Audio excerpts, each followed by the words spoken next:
Hey, what's up, everybody? All right, I finally figured it out. I don't know. It was a glitch on the YouTube side. This stuff happens to me more often than I feel like it happens more often to me than it does to other people, but maybe I'm wrong. Maybe this happens to other people a lot. But started this new live stream up just now, and there's the chat. Go to live chat, and I will be able to see when someone chats. Don't forget to hit the thumbs up or down. I have not seen any chat yet, so it does say that there's 3 folks in here. Thanks, somebody just hit the thumbs up, though. I don't know who it was, but thank you. Hopefully there's not a chat that I'm missing. Let me go to top chat. Ah, there we go. Live chat. What's up, Germs? Horny Animal, what's up? Hello, hello. I know it's been a couple weeks since I did a live stream. And, well, the first week that I missed, I was working on trying to get my stuff cleaned up outside, my garage and whatnot. Had one of my vehicles hauled off. And your ear looks bad, dude. My buddy. Anyway, had help, so I had to use it. Had to use the help while I could, so therefore I couldn't stream not last Saturday, but the Saturday before, because if I can get some help, like, I need to take it. I've made some progress, though, because I got to tear that garage down. I've got to tear my old garage down to be able to rebuild something new there, and it's not going to be easy getting all that stuff cleaned out of there. Anyway, tonight, it's something. Oh, what's going on here? Let me get out of that.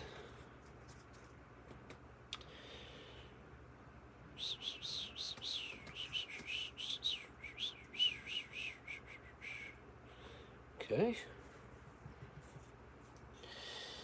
Tonight we are checking out a 1996 menu number 12 cheese tortellini. This particular, I can't remember the last one I had out of the 1996 case. I can't remember what menu it was. I'd like to go back and check, because the menus that I'm missing out of this case, I only wanted to use menus from the repeats. So that's what I've been sure to do, which is menus 5 through 12, which repeat in case B. Because I have case A and B, and B is untouched. I don't think I've opened it. Maybe I have. Maybe I have taken some of the repeat menus out of there as well. But I'm missing menu number 1, the beefsteak, and I don't remember doing that one, unless maybe I did a video one. I don't think I did. I don't think I've had these long enough to have done that. Maybe I have. Anyway. And then I'm missing the... Oh, there was another one. Chicken Parmesan doesn't exist. That's like menu 10 or something like that. Well, I can't say it doesn't exist. There's been some claim to have seen it before. And I might be one of those people. I think I might have seen one before. But it's been like 7-8 years ago. And at the time, I didn't even know that it was extremely significant. But again, that's just one of those menus if you ever happen to come across it. Now, I did see a loose main of chicken Parmesan, I don't know, sometime within the last year.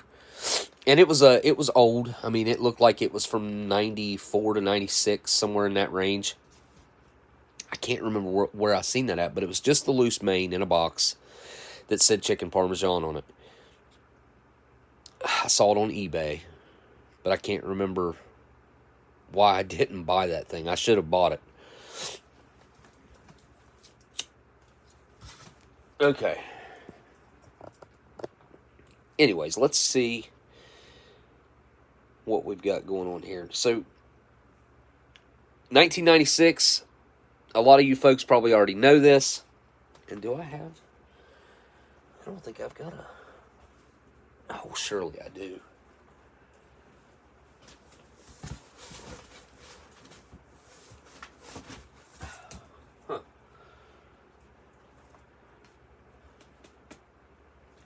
I'm not going to... Yeah, here we go. MREs went from the brown bag right here. That's the one that LC sent right there. The Frankfurter's beef. But went from this style bag over to this style of bag. And they also added 4 more menus. Went from 12 up to 16 in 1996. 1997, they added 4 more. They went from 16 to 20. And then by 1998, which I don't think I've ever... I've seen a case of 98s once recently, but I've never seen anybody open a case of 98s. And that was the first year that you had the full run of 24 different menus. Versus 96 and 97, you had overlaps. And 1995, you only had 12 menus. So they really started trying to do some improvements in 1996 with the addition of the 4 extra menus. Flameless ration heaters have been around at this point. There's a lot of stuff we can talk about with the very beginning of canned food in general. So, hang on. Super duper chat. And somehow I didn't see that. Germs, hey, thanks, man. And it doesn't say that you said anything. Let me see here. Let me double check. Oh, cool, dude. I think I can... Wait a second. Okay, I thought I could click on that heart, but I can't. Well, thank you, man. I really, really, really appreciate the super chat. It's much appreciated. Germs MRE. You know, I don't think I've ever seen... Have I? I don't know if I've clicked on your channel or not. I'm going to assume that you're probably making YouTube videos. Highly suggest going and checking that out because I haven't done it yet. I need to.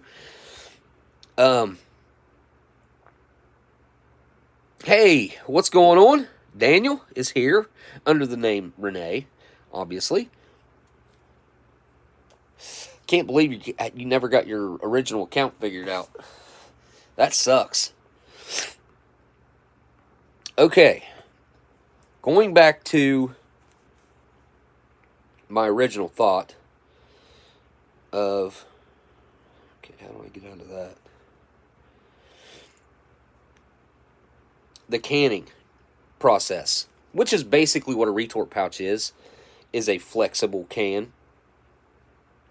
And I'm sure you guys have heard me mention the fact that Napoleon was the one who commissioned, or he made a contest, which is basically commissioning someone to come up with a way to store food longer so that the food could make it to the guys at the front lines, more or less. Because by the time that they would get through such distance and fighting, the food would be on the brink of going bad or already bad. Natural food without preservatives does not last, typically. I mean, there are certain food items that'll last. Bacon's a good one. Let's see. Potatoes. Potatoes are great. Lots of vegetables you can ship, and they'll last for a while. But then when you get into meats, you've got to cure the meats or salt the meats or smoke them or something to make them last longer. If not, they'll also go bad because that meat starts breaking down immediately after death.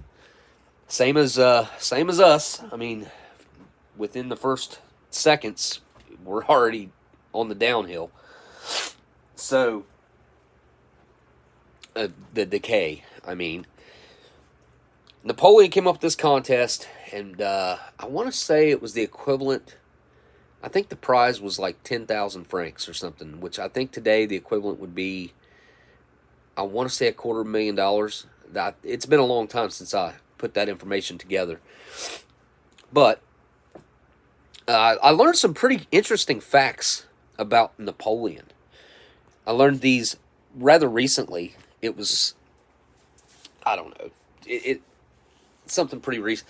I didn't know that Napoleon, I don't know that it was determined 100% that he had a photographic memory or not. And I didn't even know anything about this. But a lot of historians seem to think that that's one of the reasons that he was so successful, Dude, you've got to stop. In his battle plans and how he would carry out battles, because he could remember every place on the map. He could remember terrains. Supposedly, one time he said that he could remember 60,000 of his troops' names, faces, their backstories, their families, and their history, which would be backstory. But that's supposedly that's what he said. 60,000 of his men, like, he could remember their names, faces. I am so horrible with names. Like, you could tell me your name if we're not in a room alone together. If we are in a room alone together, I'll probably remember it. But if we're in a room with like 20 people and there's stuff going on and you tell me your name, I'm probably not going to remember it 10 minutes later. I'll be like, hey, what was your name again? I mean, I hate that my memory is like that. And maybe there's something I could do to improve that with some sort of tactics. But I could see how that would be extremely helpful. And the fact that they came up with the canning process. So they were using these, I don't know how to describe them, like a canister with a really heavy weighted lid. They were putting food in it, hermetically sealing it by using heat, and then the food was able to be sent to the front lines. And I think that really did change the whole process and outcome of the way Napoleon fought and how his troops felt. I mean, obviously, being able to have fresher food like that, it's amazing. Now, the longer I've been doing this and the more research I've been doing, especially over the past couple years, I've come to realize that we have taken that too far as humans, as curious beings, is trying to advance as much as possible. We have added way too many preservatives, way too many chemicals are involved in our food now. We're genetically modifying everything. I personally have a problem with that. Some people are fine with it. I was ignorant of how deep it really went until like over the past couple years. I've just been learning more and more and more and doing more research, and it's frightening. It's frightening. I mean, if you guys don't know, I highly recommend you doing a little bit of research on just what you put into your body. And it's extremely hard to avoid now. It really is. It's hard to avoid some of these harsh chemicals and dyes, food dyes, are in, gosh, I'll bet you 50% of food, roughly, processed food. And then if you get out of processed food, you're going to run into genetically modified vegetables and meats. And it's just, it's crazy. It's crazy. And then you got, like, man, I've been seeing stuff that they do to the cows and stuff. Like, it's horrifying. And I feel like if everybody knew the whole story, that it would have to change, because most people empathize, they have empathy, and it would change our path. And I think education is the best tool in advancing ourselves into a much more healthy situation than what we're in right now. We are in we're in just a horrible loop of these chemicals and stuff. So, vegan Soylent Green. I used to have a jug of Soylent Green back in, I don't know, I had that probably like 7 or 8 years ago. I can't remember what I did with that. But yeah. There's a lot of conspiracy theories out there. That's not what I'm talking about. I'm talking about the stuff that you can easily verify for yourself. And then I'm talking about some of the other concerning things that I've been seeing popping up, like all the weird stuff that's showing up on labels inside of just like some of the oddest things, like fish showing up in marshmallows in Walmart products, Great Value products. Sardines showing up in like, what was it? It was another.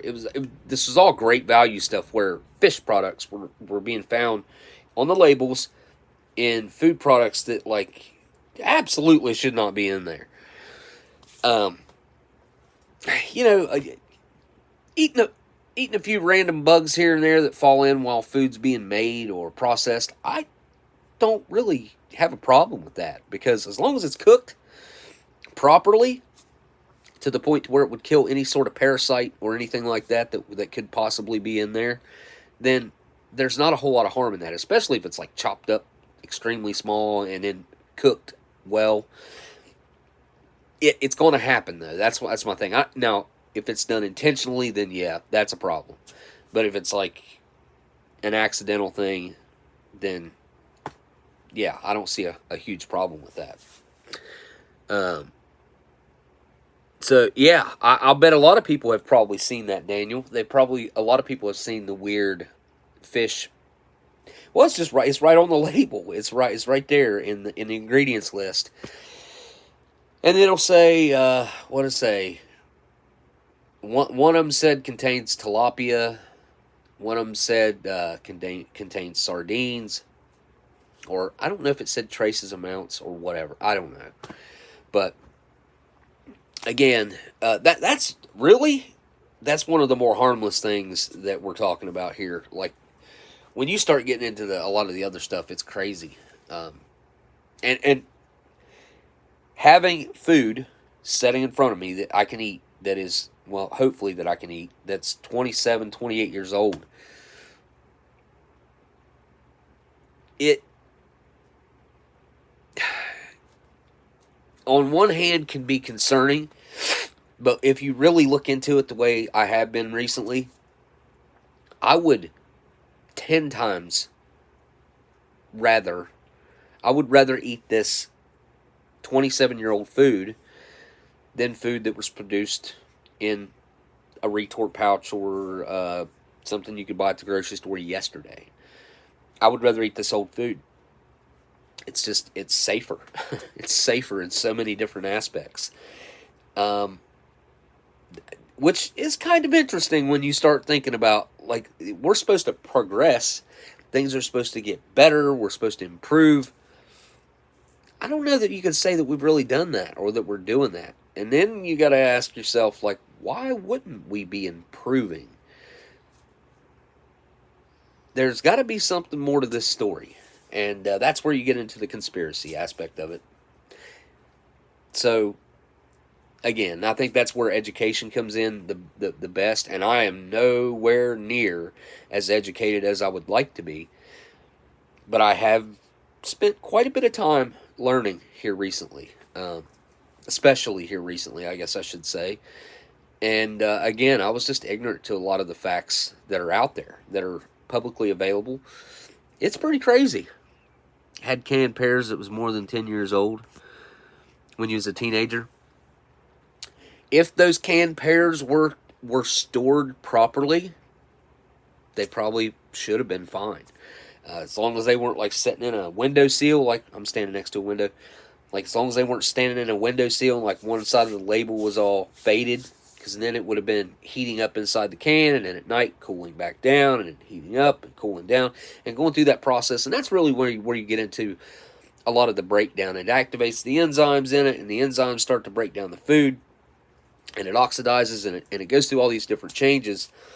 But if you have it sitting in the back of a pantry, and it stays, I don't know, let's say 65 to 70 degrees in the back of that pantry, and it's nice and cool, dry, and dark. Because you can't have water around it or moisture around it, because then the can will start to break down from the outside in. But, yeah, canned food can last a long time. You do start to get effects after a certain amount of time where the can is just inevitably going to start to break down. And depending on what it's lined with, the liner will break down first, and then once it gets through the liner, it's going to start breaking down the can, and you're going to get that metallic kind of harsh flavor. And you know, in a survival situation, I'm going to be honest, like, you're going to eat that. You're going to eat that, and you're going to be it's going to be fine, especially if you're extremely hungry. Like, you're going to eat the canned food that has sat for 10 or 15 years that might even be a little rusty on the outside. Like that, and you're probably, depending on what it is, you're probably going to be fine. There's so many different factors that factor in, and you want to trust your eyes, your nose, and then finally a small taste test before you would go any further. But yeah, there's a lot of stuff out there that doesn't need to be. Like, just because we can do something, I don't think it means that we should. So this is a Right Away Foods produced. I thought this had a date stamp on it somewhere. Usually they'll put them like right there on that heat seal.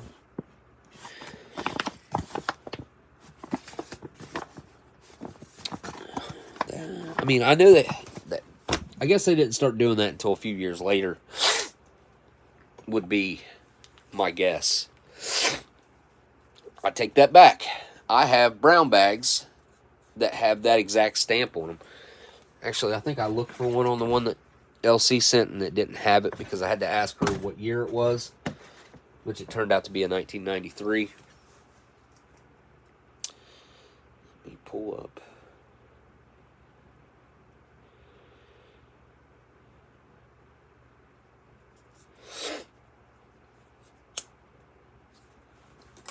There was one other topic that I wanted to touch on, which was really what led to the MRE. And it started during World War II, and they really started investing lots of money into trying to produce and tons of research into rations. Of course, we all know about the K rations being like a, you look at what the mains were in there and really what was contained in there, and it wasn't so much really a meal. I mean, the calories were there, but it wasn't really meant to be like a set-down meal. It was just meant to be more of an emergency backup, like a paratrooper keep it in his pocket. If he couldn't get any mess that day, he would just eat his K ration. And then you also had the C rations, which were 24-hour meals. They were the first 24-hour meals. You get a full day's worth of food in a box, lots of cans, pack of cigarettes. You know the drill. So 1958, though, they came up with the Meal Combat Individual. And that was the first year that they went over to really starting to produce these individual meals like the MRE. I mean, really, it's the precursor to the MRE. The MCI was around from 1958 all the way up until 1980. And that's a dual year, 1980. You got your MREs and MCIs both being produced that year. But there were tons of changes in the first 5 years of the MCIs, and I can't wait to get into that because it's really interesting. I have 3 or 4 of the different versions from 1958 to 1963.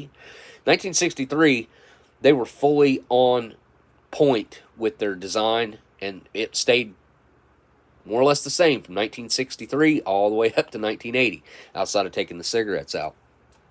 1980, we got the MREs that roll out in the dark brown bags, and when they first started, they were pretty small meals, about the size of an MCI meal, and the more time went on, the bigger they got. More creature comforts were added. Like this meal right here, I mentioned this in the post, I think. This is one of the largest meals in that case. I mean, you can just see there's a box on both sides, so it's got protecting the inside. This is the first year that they done that, if I'm not mistaken. I don't think there were any double boxed. Actually, no, I'll take that back.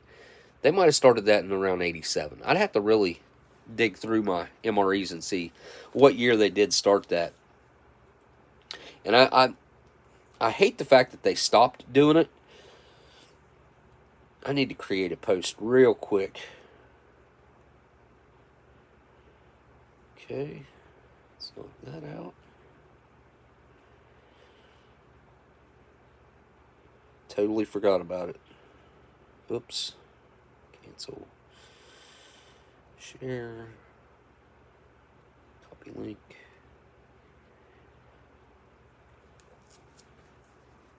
Well, that'll work.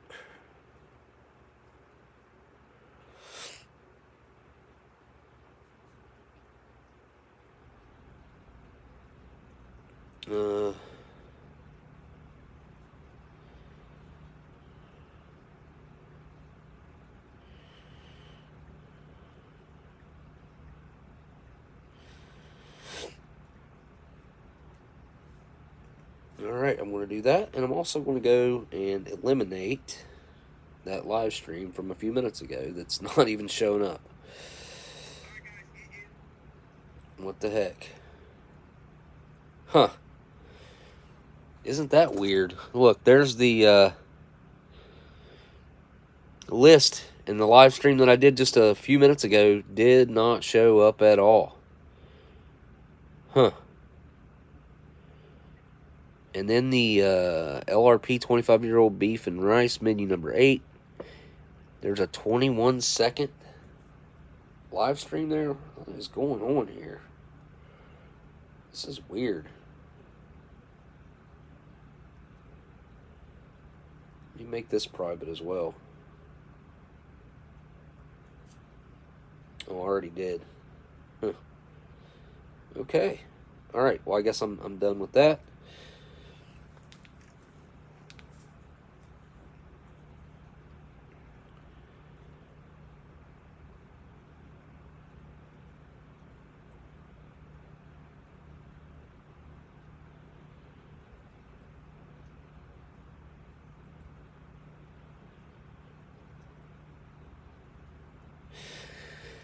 All right. So, you know, back when they produced these, when they first started producing the MREs, and I guess they still stick to this, they had a recommended shelf life, 3 to 5 years. 3-year inspection, but it's also kind of really the way they look. Because you see that the military cycles them out after about 3 years, or they try to. Knowing what we know now, with all the experimenting with eating vintage rations that we've done. Now, I know that the military was the first ones, the guys, in the guinea pigs in the field, in the military, were the first ones doing this, trying out vintage food on people, or having people try vintage food. Because I know guys, I've talked to guys that were in the late 50s, early 60s, that swear that they had K rations given to them. So, if that's true, if they were correct about what they were given, because, I mean, a lot of guys didn't really know the technical names for them. Like, they'd call anything a C ration. Or, lots of times, like, guys that were in the late 40s, early 50s, they'd call a lot of things K rations that weren't. So,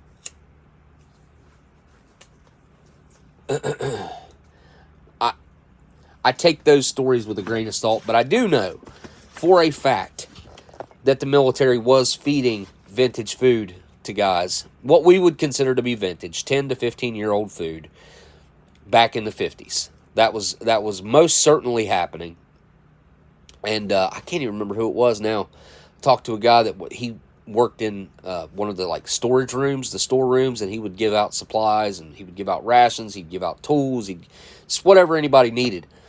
And he told me that they had him clean out an entire pallet of the original C rations back. And that, you know, of course, this was back in the late 50s or early 60s, whenever he told me that he was doing that. And he described them to me to a T, and he was correct. They were most certainly C rations from World War II that they had him cleaning out. And he told me how he ripped open a bunch of them, took the cigarettes out, and how he opened some of the cans and ate like the cookies and stuff, and then he just tossed the rest of it. So it's kind of cool to think that they've been doing this kind of stuff for a long time with the vintage food. Rare Desert Storm footage. Oops. Cancel. 1.6 million views. It's a great Camera for 1991. Sadly, no MREs are in it. Still worth seeing. Oh, yeah, I'm sure.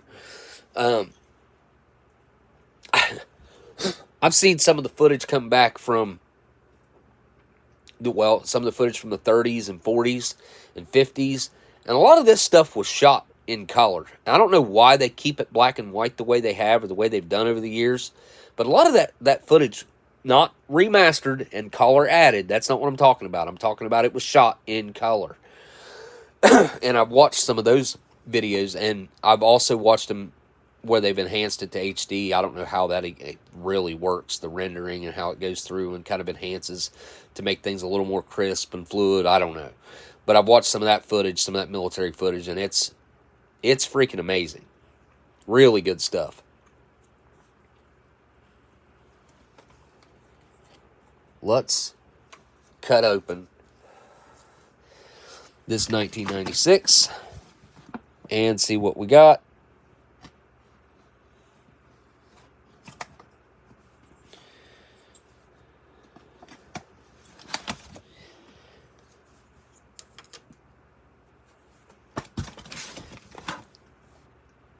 Nothing is like super memorable from the other 96s that I've had, like they were shockingly good or anything. I don't remember that being the case.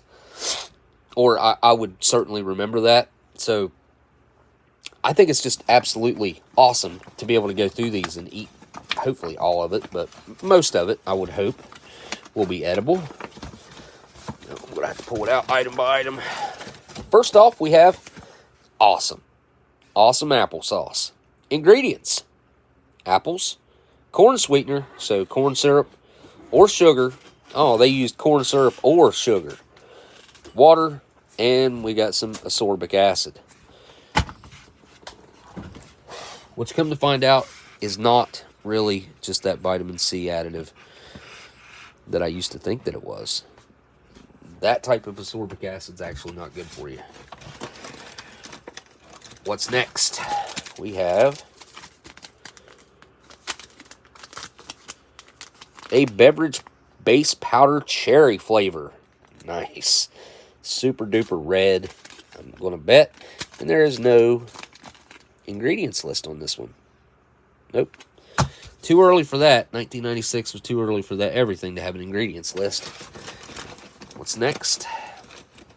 Wait, well, that was packed by Right Away Foods. Where's the date at on this thing? There we go.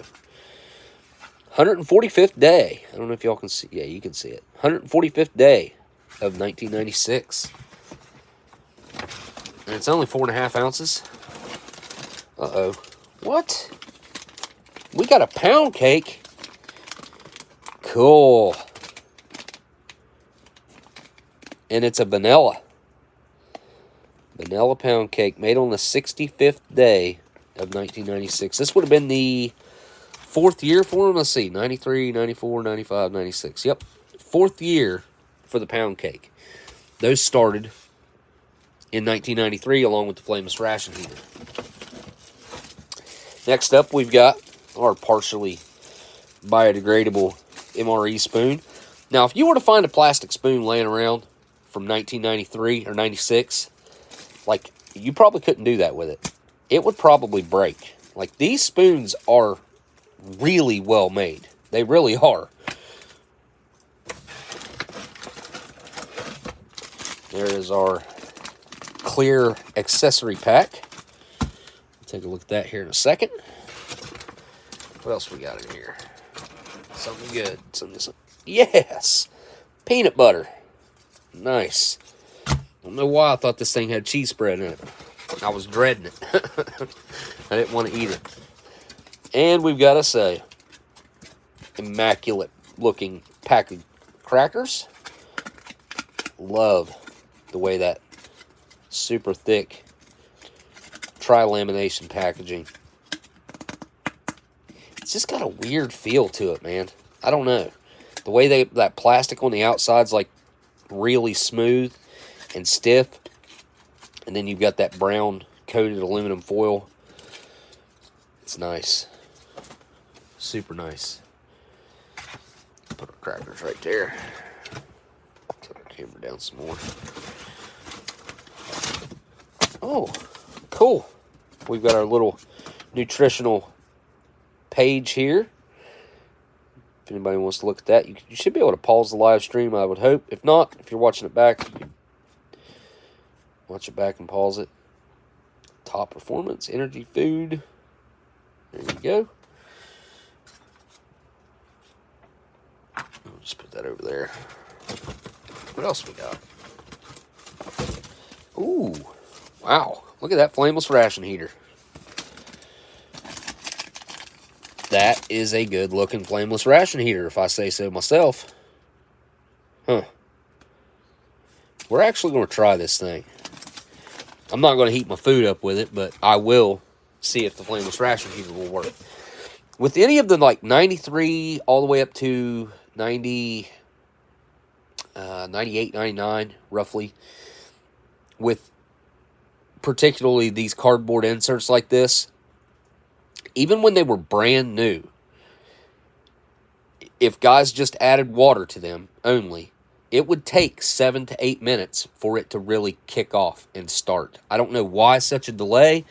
I mean, you might hear a little bit of that thermal reaction starting when you first dump the water in, but it wouldn't actually really start getting hot for 7 to 8 minutes. So they were a delayed reaction, and most of the time guys didn't have time to wait on that. And last but not least, we've got our big old box of cheese tortellini, made on the 58th day of 1996 by Shelf Stable Foods out of Cincinnati, Ohio. Look at that ingredients list. That is not a small ingredients list by any stretch of the words. Water, cheese tortellini, get out of the... and then we got water, part skim ricotta cheese, bleached wheat flour, and then Parmesan cheese, pasteurized egg whites, salt, yellow corn flour, yeast extract, wait, I skipped a line, sugar, hydrolyzed corn, gluten, parsley, granulated garlic, autolyzed yeast extract, and then we got vegetable oil, white pepper. That's odd. So we got some white pepper, natural colors, partially hydrogenated cottonseed and soybean oils, tomato paste, tomatoes, modified food starch, diced tomatoes, sugar, corn oil, salt, dehydrated onions, spices, Parmesan cheese. Again, why is it listed again? We're going to get out of the parentheses there. Dehydrated celery with sodium. No. Get down. Onion powder, minced garlic, and that's it. Get down, buddy. Get down. And that's everything out of the bag.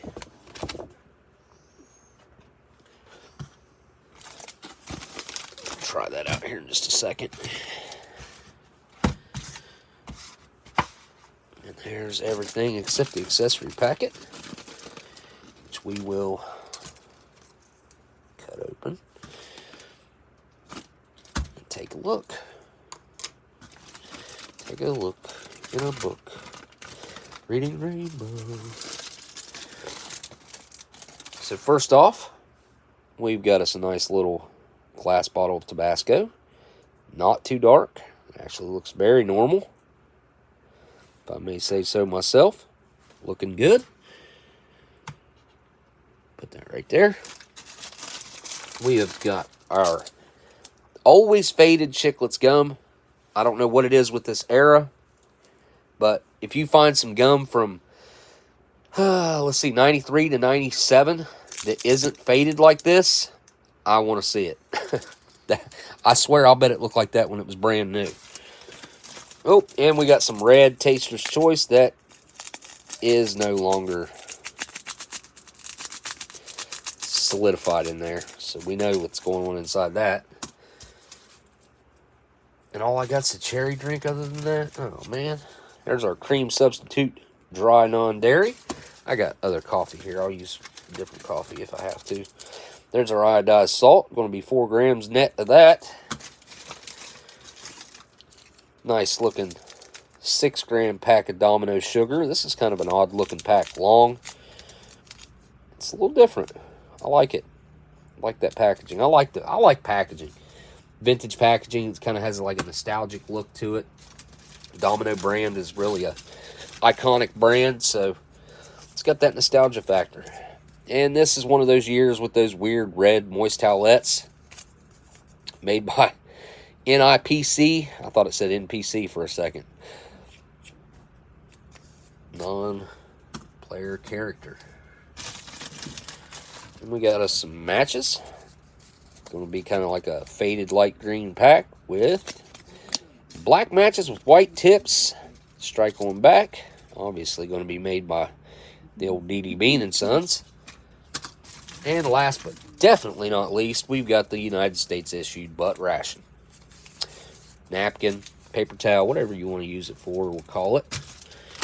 And that is the ration. First things first, get this out of this box. We'll go heat it up on the oven. No delamination going on. Everything looks really, really good.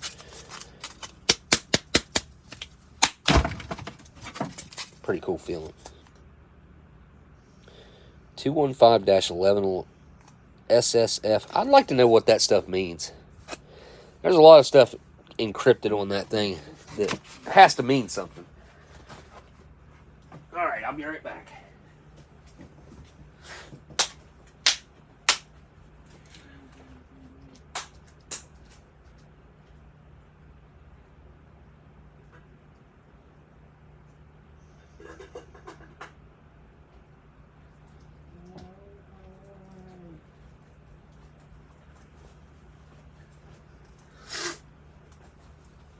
All right.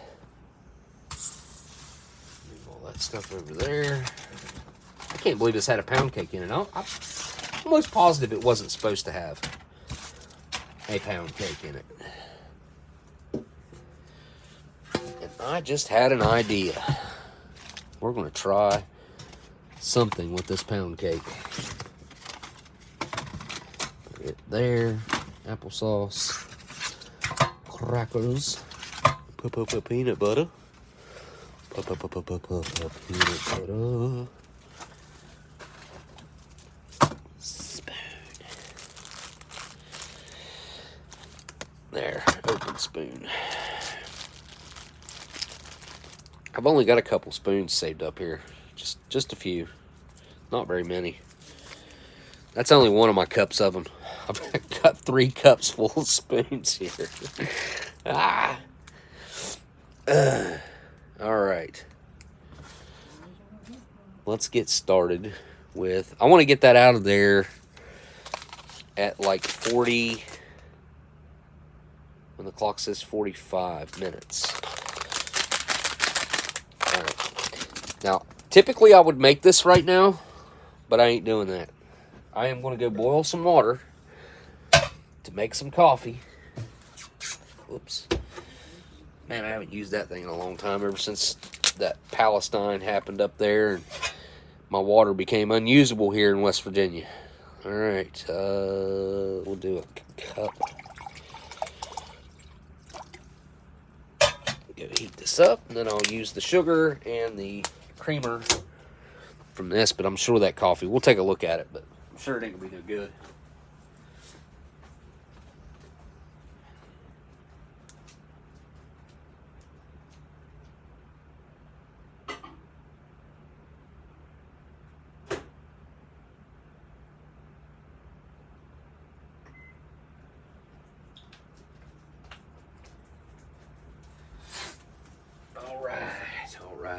All right. Crackers, let's see if we get a hiss.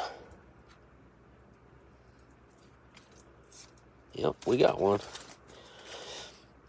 Is Miss Marilyn in the chat? I haven't seen Miss Marilyn. Wow, look how toasty. I mean, they are toasty. And that shininess on them, that's from the packaging, I think. I don't think that's salt in it, like embedded in them or anything. Oh, there you are. Hey, Miss Marilyn. I just wondered, I hadn't seen you in the chat. Let's take a look at this super vintage pound cake here. And it's getting to be that time of year again where you guys really need to order you some gooey butter cakes from Miss Marilyn at AnnandAllen.com. I think I got a flyer here somewhere handy. Perfect for the holidays. Boom. Ann and Allen Baking Company, St. Louis, Missouri. There we go.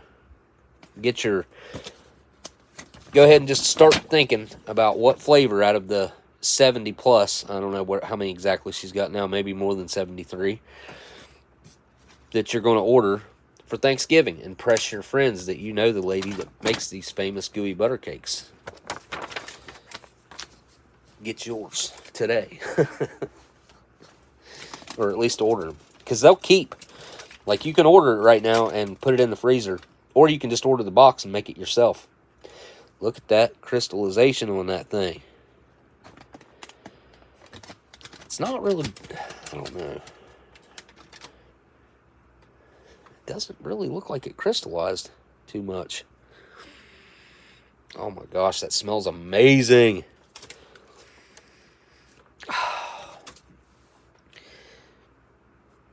The fresh pack isn't all weird and like yellow or anything. It's still loose.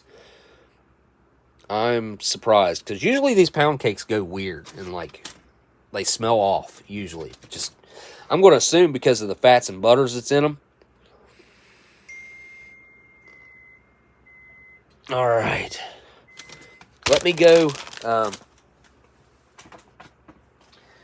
grab that out of the water and grab the hot water.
And I forgot to wrap this up. Hang on. Let me go grab a towel.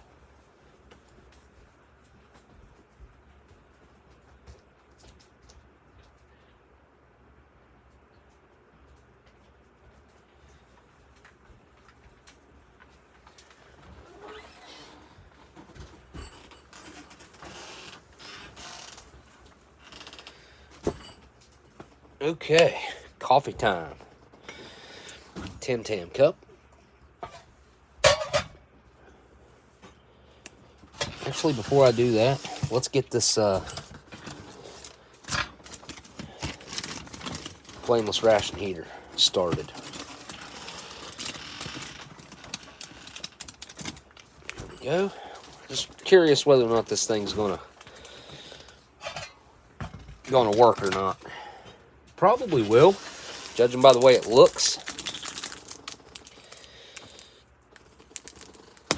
I never use the salt, so here we go with the salt. Actually, I might have some salt water down here. Let me look real quick. I do. Oh, just a little bit. Make some more with this salt here. It's an old bottle.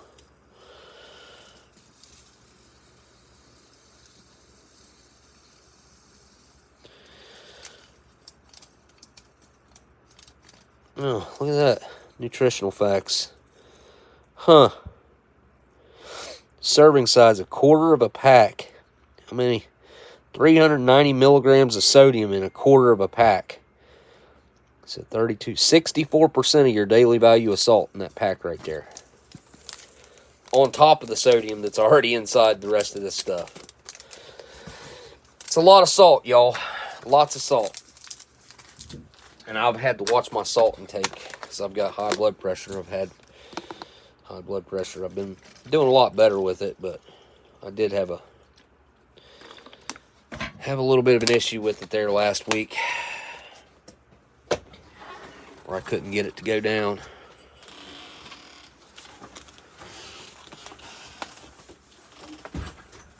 Really?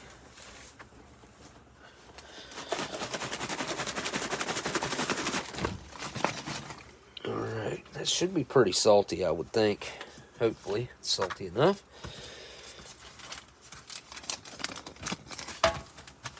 Riverhead, New York. True Tech, right? True Tech? Yes, sir. True Tech Inc. Incorporated.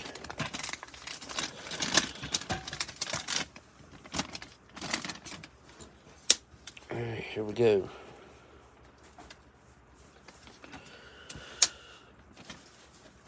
That's about right.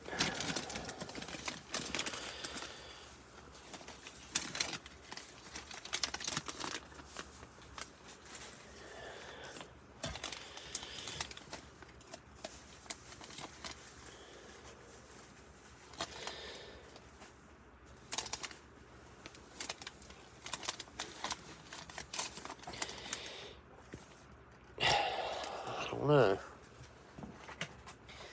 Like I said, it takes a little while for it to work usually. Just stick it down in this box. Slap it over here in the corner. So well, now I'll set it on the floor, out of the way. There we go. And we'll see if it's going to do anything.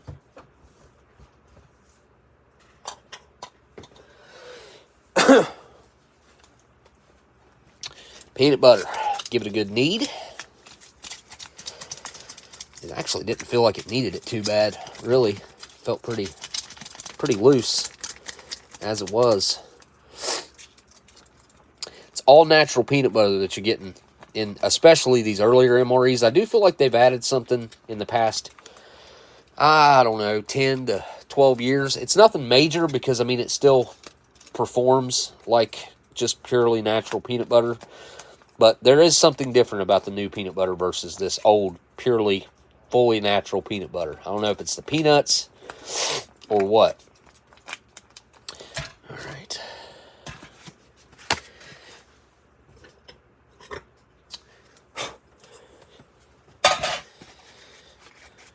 Get our applesauce going here.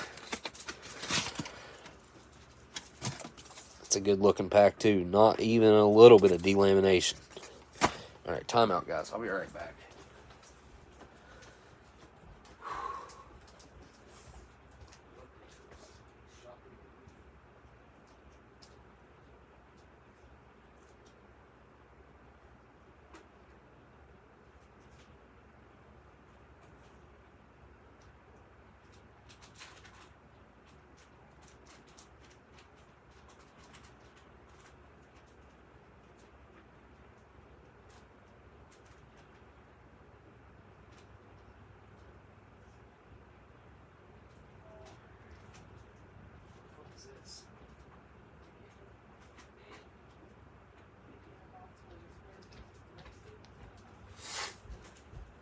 Okay. Applesauce. I had to go take a blood pressure pill. My blood pressure just shot up. I can feel it. Alright. Man, I don't like how these tear notches are so low. I'm going to make a new one on the top here. Yeah, there we go. Oh, that didn't go as planned.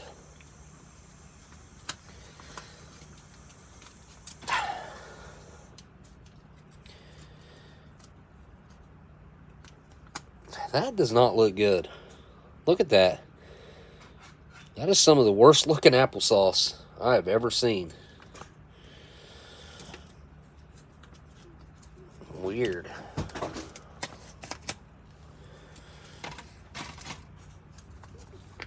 Yeah, I ain't never seen it looking like that. Alright. What?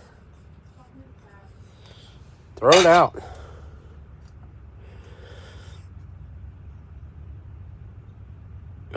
Okay. I mean, that doesn't look too bad. Just,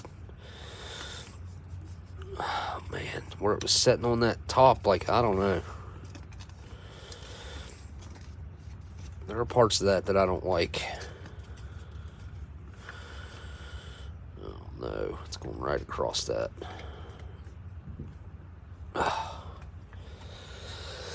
Well,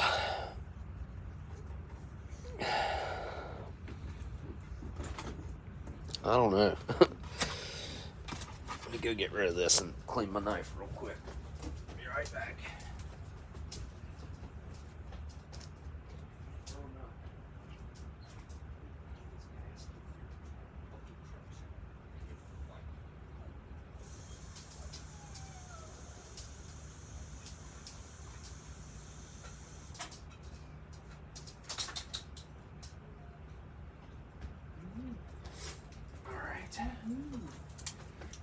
Go. I think that's everything except the main. Oh, and the cherry there. But I got an idea for that. Oh yeah, we gotta make some coffee. Let's do that. Take a look at this Taster's Choice, but yeah. There you go. I mean, it looks like fiberglass. Here, let me zoom in with the camera.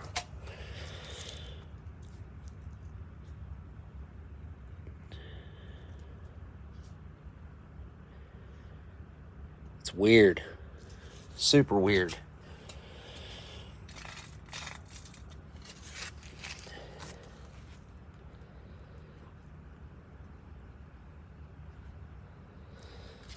There we go. It smells okay. I mean, I can smell it. It doesn't smell...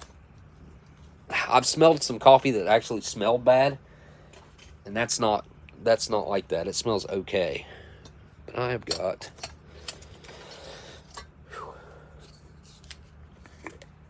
I've got this thing of Nescafe here. Canadian spoon.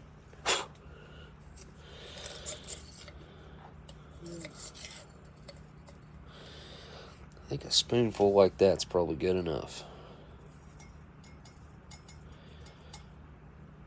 I don't need it all. I don't think. But I can always add more if I do. Take a look at this creamer. It's a crapshoot whether or not that red Taster's Choice is going to be good or not. I don't even know what really determines the factor whether it will survive or not. Well, that looks perfect. I'll take that. There we go.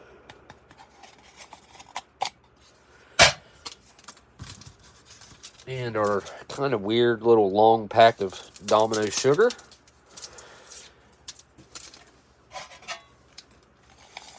A little bit chunky, so it did get a little moisture somehow into the accessory packet. That must have happened during packaging, because I don't know how it would have gotten into the MRE bag, because it was 100% airtight sealed. All right, let's give it the water. I was hoping for a cocoa beverage powder in this tonight. I did not get it.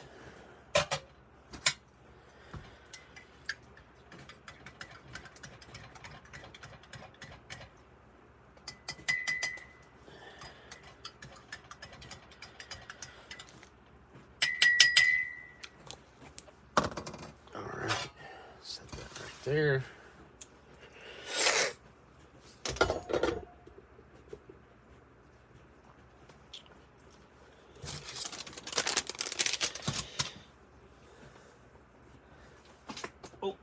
flameless ration heater has ballooned up a little bit.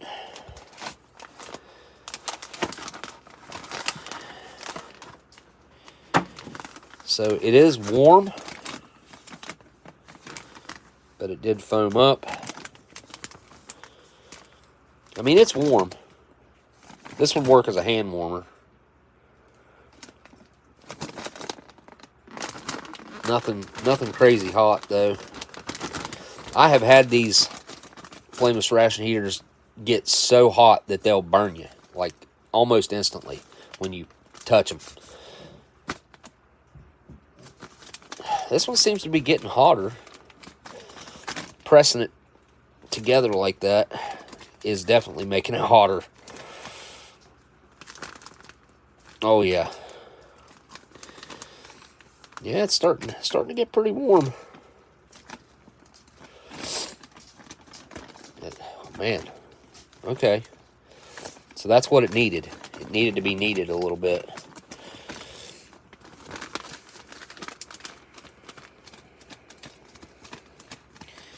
We'll see if it does any more now that I've done that to it. I'll stick it back in the box. So it's working. I mean, if this is all you had, what I just done is a good tip to take it and knead it like that to get it to really start heating up a little better. And if that was the only thing you had to heat up your food, I mean, it would at least get it up to, I don't know, it feels pretty warm to the touch. I'd say it's in the 110 to 120 degree range right now. Somewhere along in there, if I was to guess.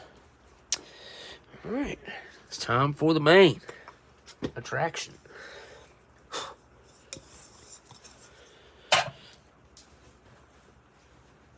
Here we go. Good old cheese tortellini. That's a main that was around for a long time. And it's one that I think will come and go out of the MRE menu lineup for a long time. So that looks really good. No coagulation or anything like that.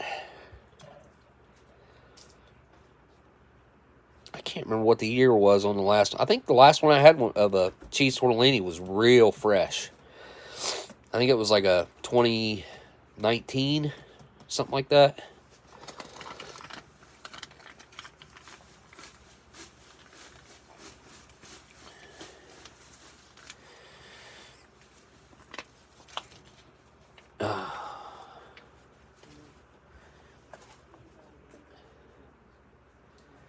See, I don't. It doesn't say that this is a vegetarian, so it might have meat in it.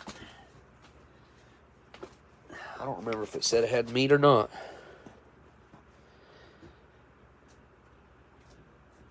I don't remember it. I don't remember seeing it. Oh my goodness, that's getting hot. Whoo, boys. Yep, it's working. That's like I said, it takes like 7 or 8 minutes for it to really pop off anyway, but it definitely needed that kneading, squeezing. Yeah, that is so hot, I can't even hardly touch it now. This would certainly heat your food up. It's going to get hot enough to pop that bag out of there. We'll set it right there. Zoom out a little bit. See it?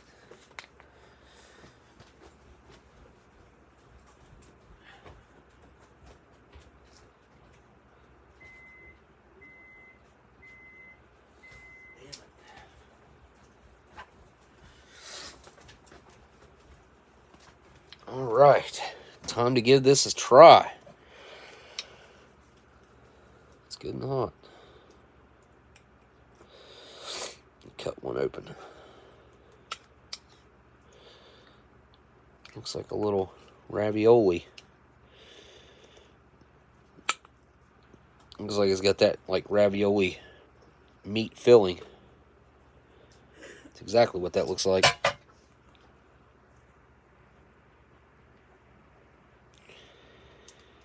Huh.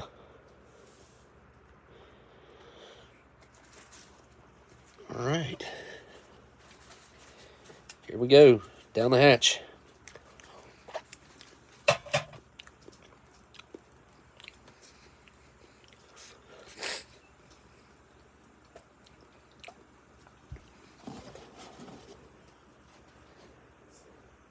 Look at the steam.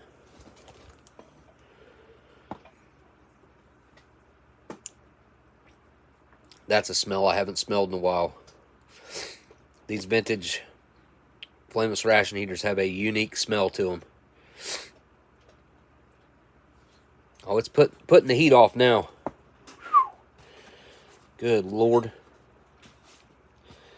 It's hot enough to burn you. You couldn't leave your hand on there very long. My goodness. Oh, even the bag is so hot I can't touch it. That's awesome. Awesome, awesome, awesome. Cool. Do I have anything to keep warm? I don't, do I? I guess I could set this pound cake up on top of it and let it heat it up. Huh. All right. Cheese tortellini with obviously a meat sauce or meat filling and just a meat filling. That looks like a piece of that celery I seen in the ingredients list. And there's a sun-dried tomato to boot. Give it another try and give you good and hot.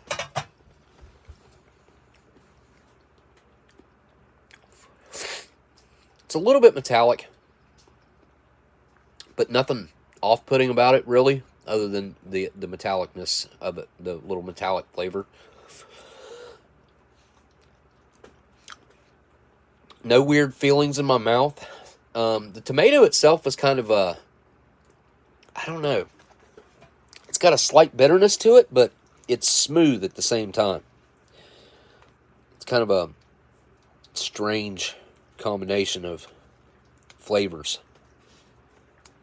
The noodle itself is really al dente. It's got a nice chew to it.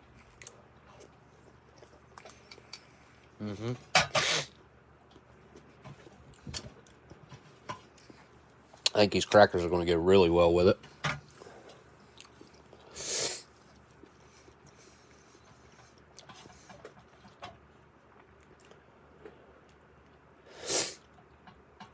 I think that's a good way to eat it right there.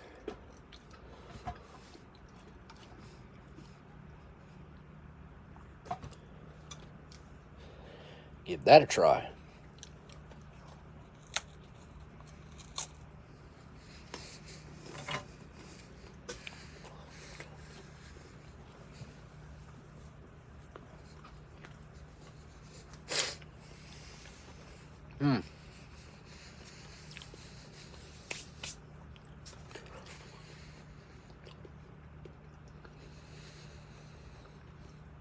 It adds a really nice bit of texture to it.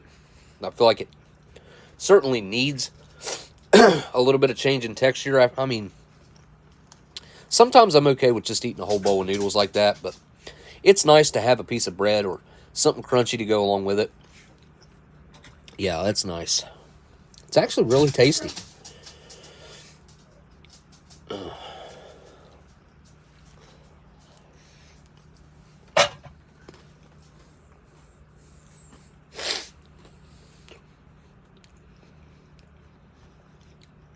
I got a freaking baby possum outside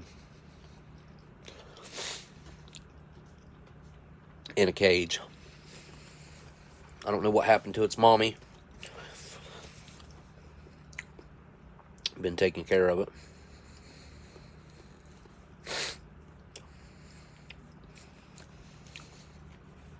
The crackers.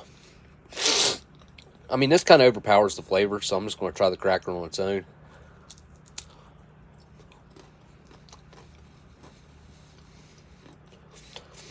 I don't know why they ever moved away from this formula. Now I've heard they're doing away with the MRE crackers altogether, which bothers me.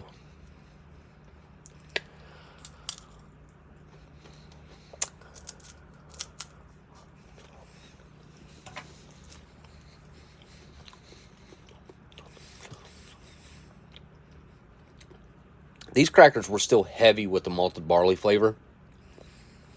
Obviously, the salt's gone off of them. It's incorporated into them. You can't really tell when you're eating it that they got all that sodium. But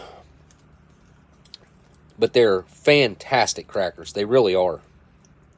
You couldn't ask for a much better cracker. Outside of the ones that had the salt on top of them. But these are really good. Really good crackers.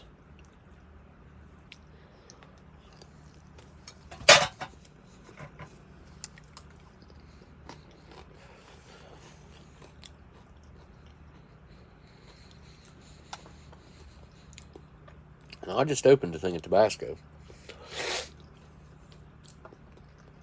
I thought last time I did this. Huh.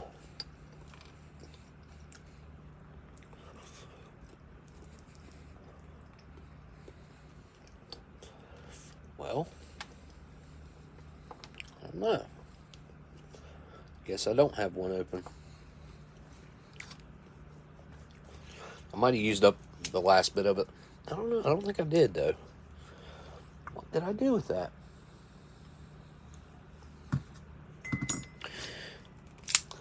I don't know. I'm just going to have to open another one. I try not to open as many as possible and save them and give them away. People like to get the little Tabasco bottles.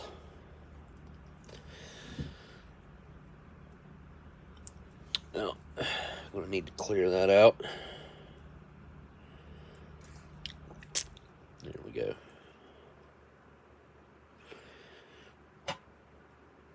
Gives you a decent amount of control. Wow, that's hot. That bit that was stuck in the lid there that had kind of like solidified and gotten dark. Woo! Tangy and hot. Cool. Alright, let's try some with some Tabasco on it.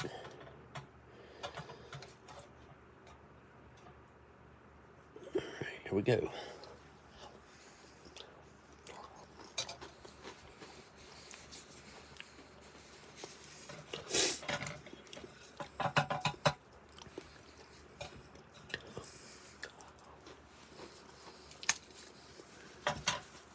You know, Tabasco doesn't enhance very many dishes, in my personal opinion. But this one, adding that nice amount of heat, along with some tanginess, is not bad. It's, I don't want to say it's a huge improvement or anything, because I could eat it either way. But it's nice to change it up. It really is nice to add that bit of heat, especially. I like the heat.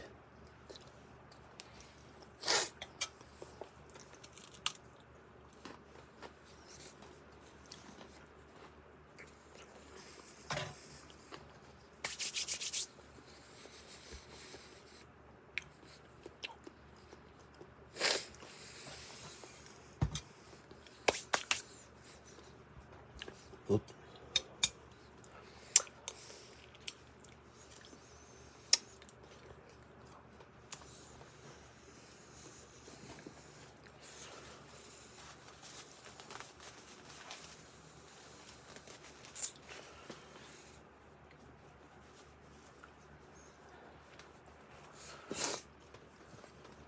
All right, I guess I'm going to use a little sip of coffee because I ain't got nothing else to drink yet.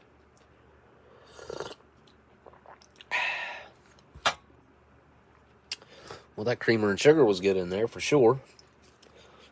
All right, peanut butter. Not much to this, really, is there?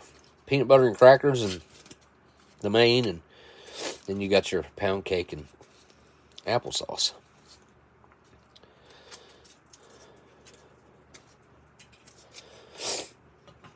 All right.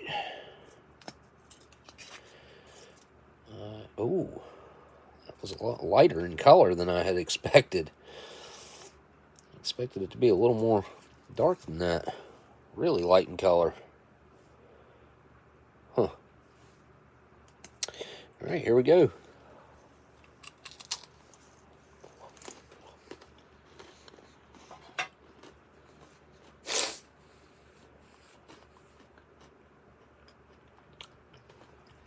It's such a unique flavor. Those crackers and peanut butter together. It's not like just going out and getting saltines and putting peanut butter on it. These crackers are something else. Now that peanut butter, I gotta go in for another bite of that because I want to say it tastes a little funny. Let me use some water, palate cleanser, because I feel like the Tabasco and the tortellini is a little overpowering.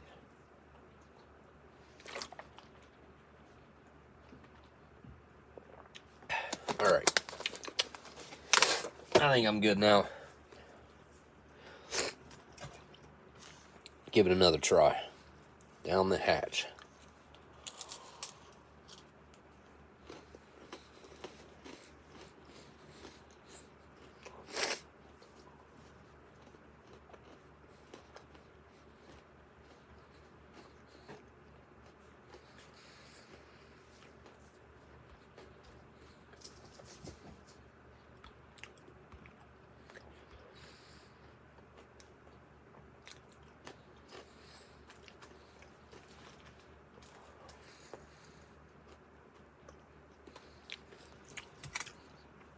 Yeah, I don't know. This peanut butter tastes weird.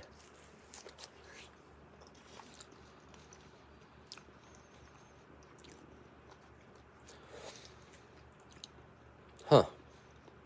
It's almost got like no flavor.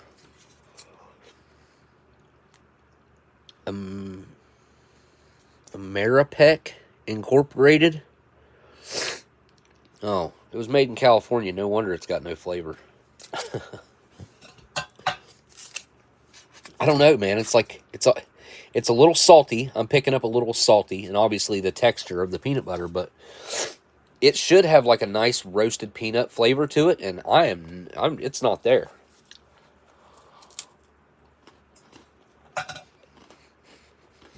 Yeah, no.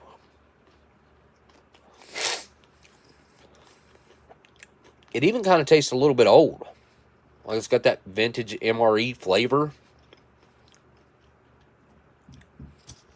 It's the first time I've ever had peanut butter that wasn't like perfect. Which I'm going to get that maybe this was just not great to begin with, and it tasted like this in the very beginning. Yeah, it ain't got hardly any flavor at all.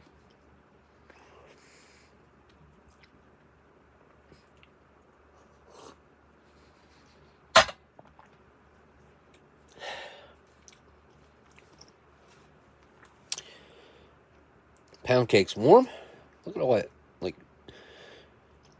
sugar that has recrystallized on there. I guess the fat separation kind of pushes out the sugar. I don't really understand how the sugar migrates to the outside edges like this, but let's get a cross section on it. Ooh. Well, that looks really nice. It's really light in color in person. On the camera, it looks kind of yellow. In person, it looks like 2 or 3 shades lighter in color than it does on camera. And it smells really good. All right, here we go. Let me give it a try.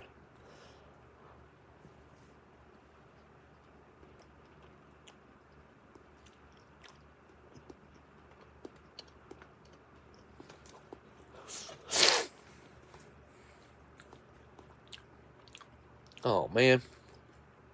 I thought that was perfect. And it does taste perfect. But it's not perfect because of what it's doing to my tongue. The underneath of my tongue, it's like pins and needles. Which is not uncommon for these pound cakes to go off like this. I mean, even just a little bit.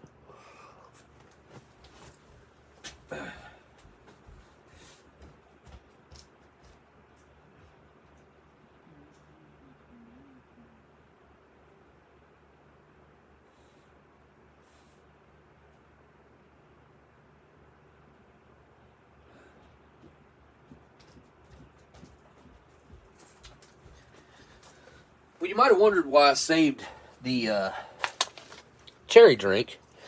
So I'm going to take just a little tiny bit of water here. Just a tiny bit. And moisten the top of this cake. like with my finger.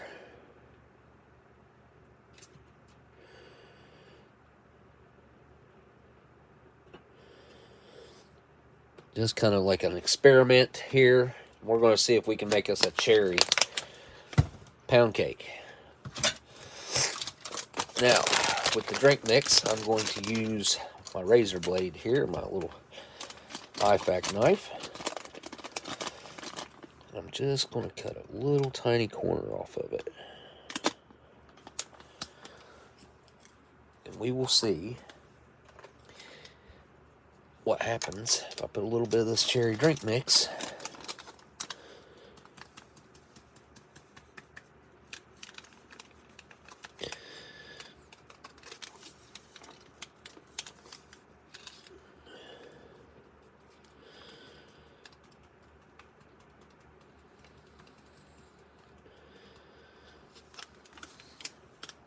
there we go.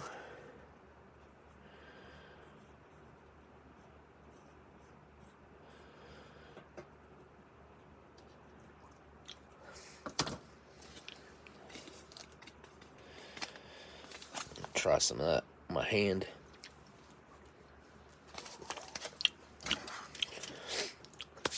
Tastes just like the Pixie Stick.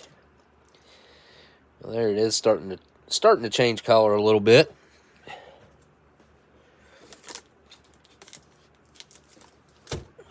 There it is.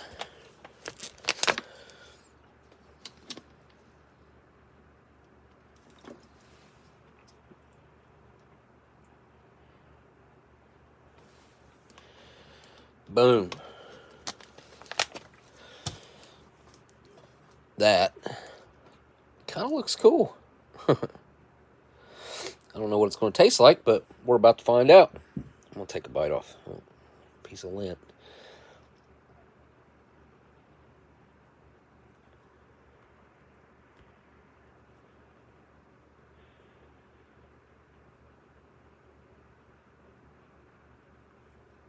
All right.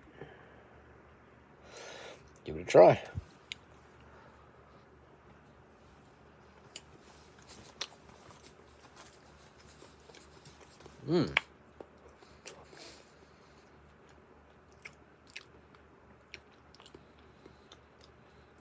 That's actually really, really good. Picked up on the cherry flavor. Had a little added sweetness and then a little tartness.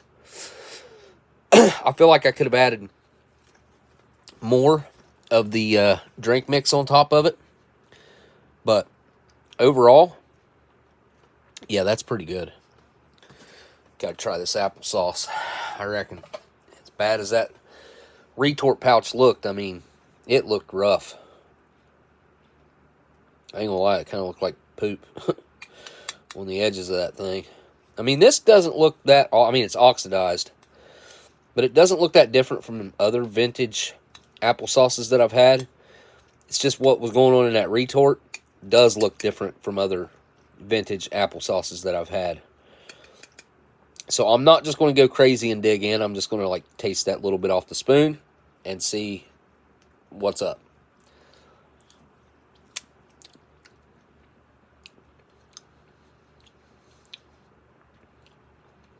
Huh.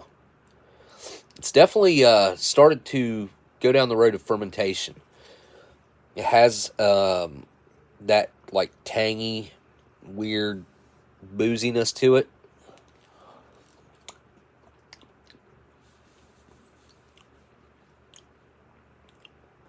It's quite gritty for applesauce. I mean, the grit to it, like the little particles in it, or the little apple chunks, whatever, are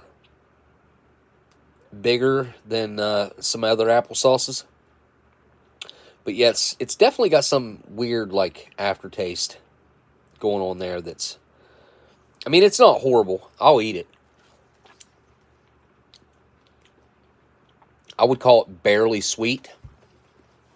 I should have tried this before the pound cake. Let me do a little cleanse here.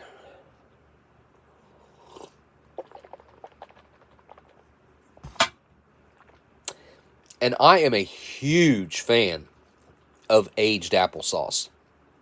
I freaking love getting aged applesauce. It typically is like one of my favorite things.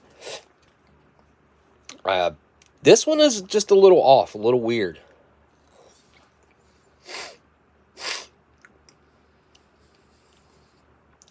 Yeah, it's got this weird savory, like, I don't know what's going on with that.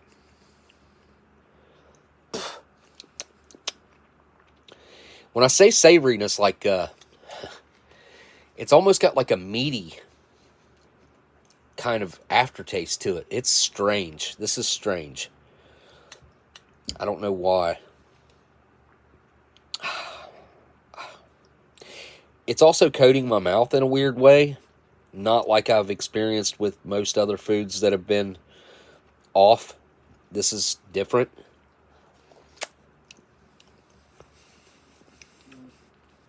Oh, it's got some paint flavor to it, too. It definitely tastes like paint.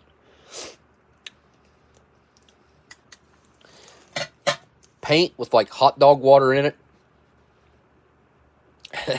And you get little chunks of apples. And there you go. That's what you got. That's what that tastes like.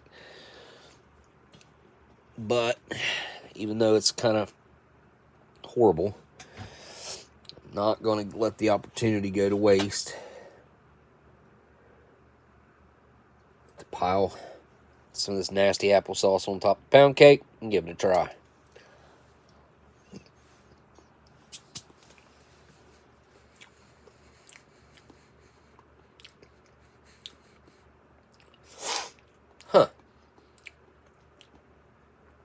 So the vanilla kind of neutralized a lot of the weird flavor that was going on here. Mixing the two together, it's not bad. It's not great, but it's a whole lot better than eating that applesauce on its own. I can promise you that.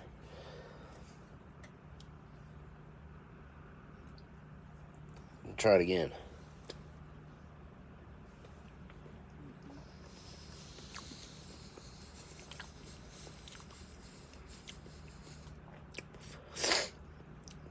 The pound cake has got this really awesome crunch to this, just a little outside edge of it right here. Like this little section on the outside edge, and maybe that little, like, ridge that runs down through there. It's got this little bit of crunch to it. And it's probably my favorite part. It's really, really an interesting way. I don't know. It's just an interesting pound cake. It's got a dryness to it that's, I don't know. I would not call it moist in any sense of the word, but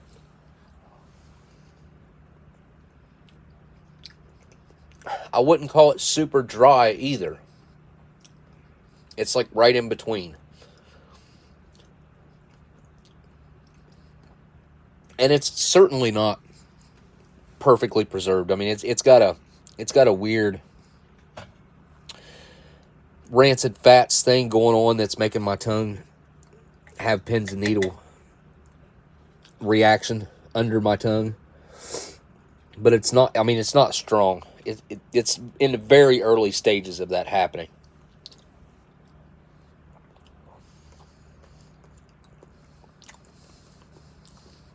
I wouldn't call the applesauce on its own awful,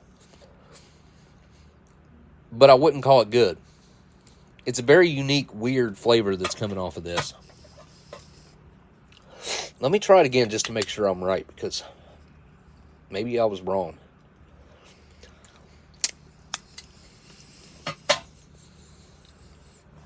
Nope, it definitely... You know how, like, you can taste spray paint when you're using spray paint? That's kind of like the flavor that's coming out of that. And then it follows up with this little, like, weird savoriness that's kind of got a hot dog, like, twist to it. I wasn't just using that as a savory example. I'm using it like it really does have, like, a hot dog flavor to it. And I don't know how that could be possible with applesauce, with the ingredients list that we saw. But when you combine these two, it cancels out that weird paint and hot dogness. So,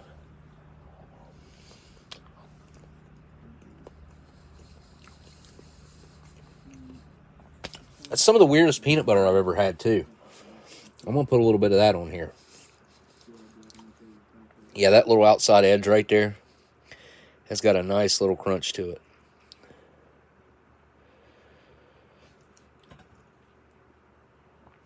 Alright, some of this super light colored weird peanut butter. Peanut butter vanilla pound cake.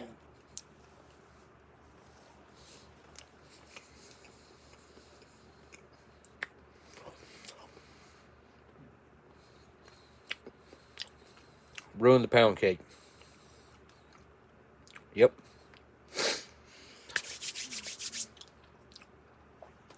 It absolutely ruined it.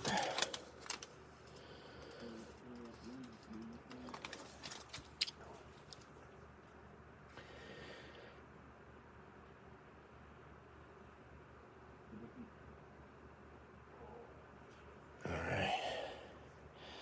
Let's turn that applesauce red. Red 40 Lake.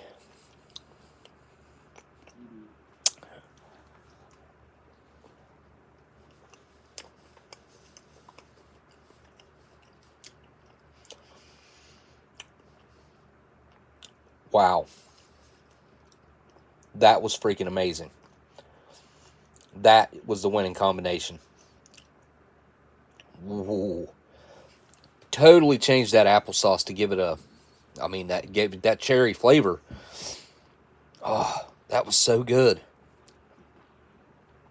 All right, I'll do it later. I can mix it up and do it later. Yeah, that's how I'm going to finish eating that. I can promise you that. The cherry drink mixed with the cake is really good. And the further I've got down towards this end, like the more solid the cake has gotten. I don't know, it's a little drier on this end than it was on the other end. But I'm enjoying the pound cake other than the little bit of numbness under my tongue. You know what? There's even a layer of that crunch on the very top here. You can kind of see it in the camera, I'll bet. Why is that not glistening on the camera like it is in person? I don't know. I can see it like glistening from about where my finger is right there and up. Pretty cool. On the bottom, it's just a thin layer. Real thin layer. It's like, I don't know. I'll show you. It's like that thin. Up here, though, it's pretty thick. It's about that thick of the crunchy sugar migration. Really cool. Adding the cherry and the applesauce, not bad. Not bad at all. Honestly, why don't I just do this? Since I'm not making the cherry drink. No.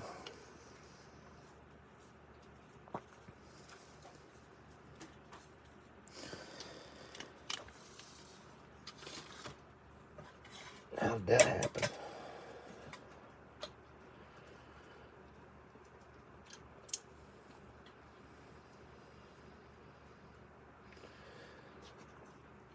Huh.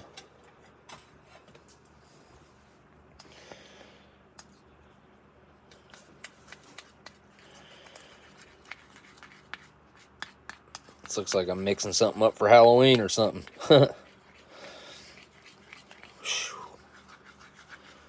Well, that turned red. Red. Red wine. Red wine.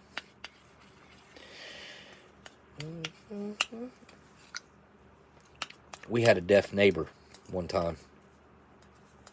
Back when we used to live in apartments 20-some years ago.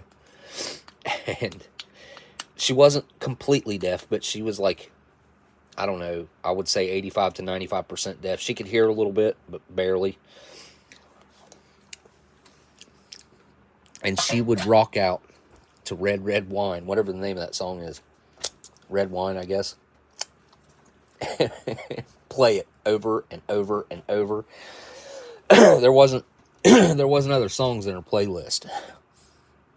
It's just red wine all the time.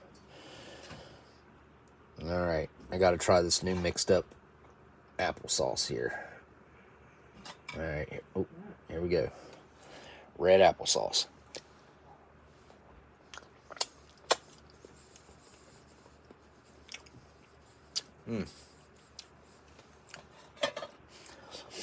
It's not quite as good as the powder. Doing it like I did it before because the powder kind of didn't all get dissolved. Let me try just the applesauce.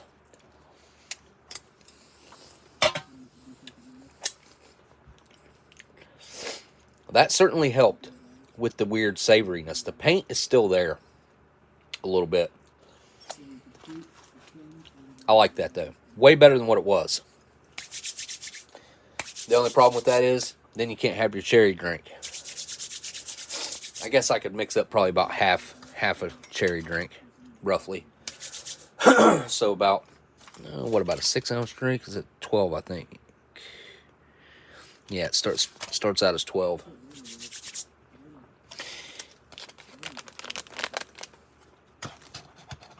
It's been a fun little meal to experiment with. Not bad. Alright, what kind of smokes are we going after today? Huh. You know what? These alphas are right in the right time frame. We think that they're right around 1990. Can't remember if these are non-filter, aren't they? I think they are.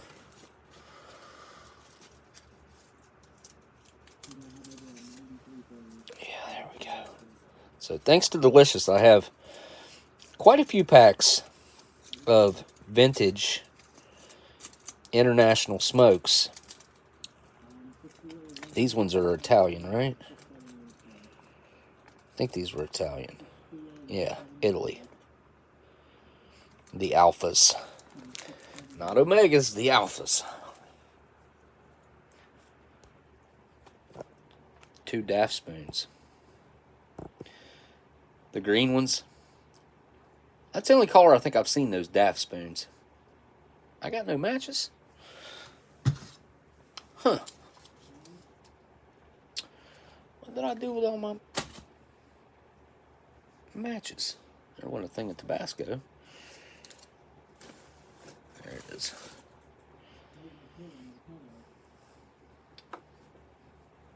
Huh. There we go. Alpha.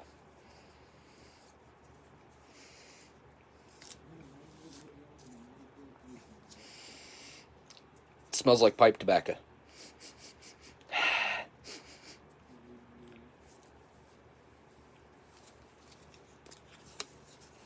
Dry hits taste like pipe tobacco. Tobacco. That's how my Uncle Red used to say it. Wacky tobacco.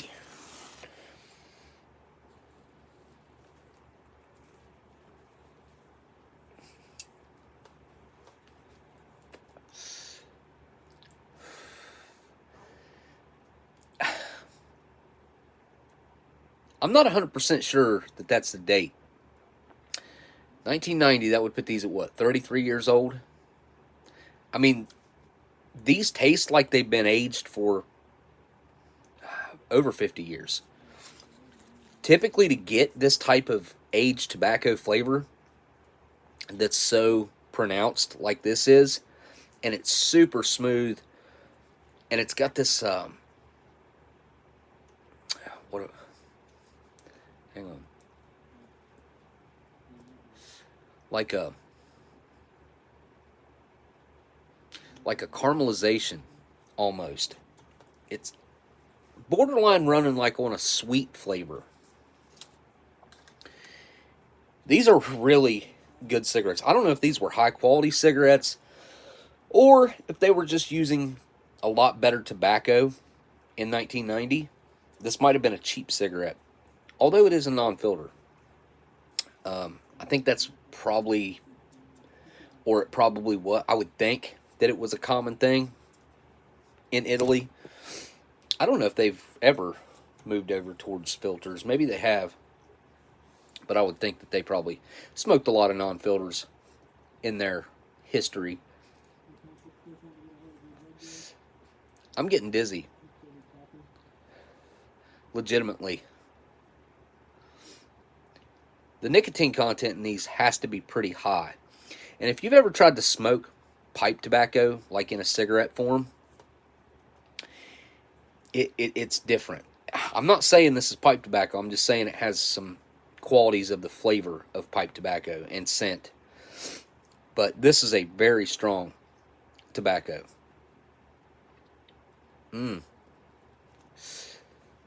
Jason, yeah, these are interesting. I don't know how else to put it. They, oh, you know what? Hang on, I got to mention something here in a second before I forget. Again, if it wasn't for Delicious, I would have never gotten this experience to get to try him. So, huge thanks to Delicious. You guys go subscribe to his channel, because he does unique rations and stuff way before a lot of other people can get them. Where I guess it's really got to do with his location, where he picks up rations that will, well, a lot of them would never see America if it wasn't for him. So, oh yeah, I wanted to say, G. Schultz wanted to say hello to everybody and wanted me to mention that.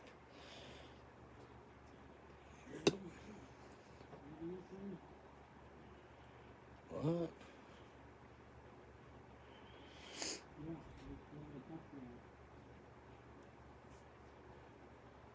Okay.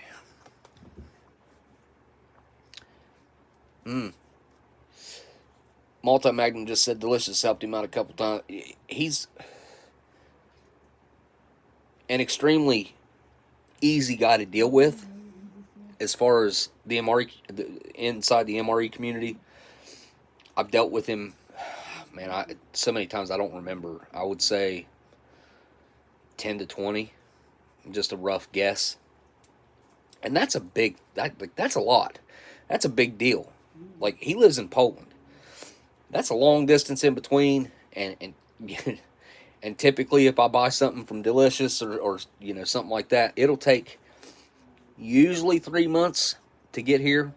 It's taken longer. It's taken over 4 months before, and I'd say the quickest anything's ever gotten here was probably like 10 weeks, 2.5 months.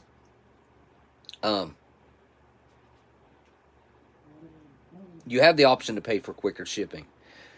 And depending on what time of the year it is, I would maybe suggest doing quicker shipping from overseas like that. But here's the big but. And this is kind of going to negate everything I just said, because I would advise against it. When you do that, when it comes in quicker, it goes through a different check-in process. It goes through a much more stringent, and they check it more. So if it's on a boat for 3 months, they figure it's already been sitting on a boat 3 months. If it was something worth anything, they wouldn't let it sit on a boat for 3 months. So the 3-month thing kind of works out as long as you don't care to wait. And I've never cared to wait.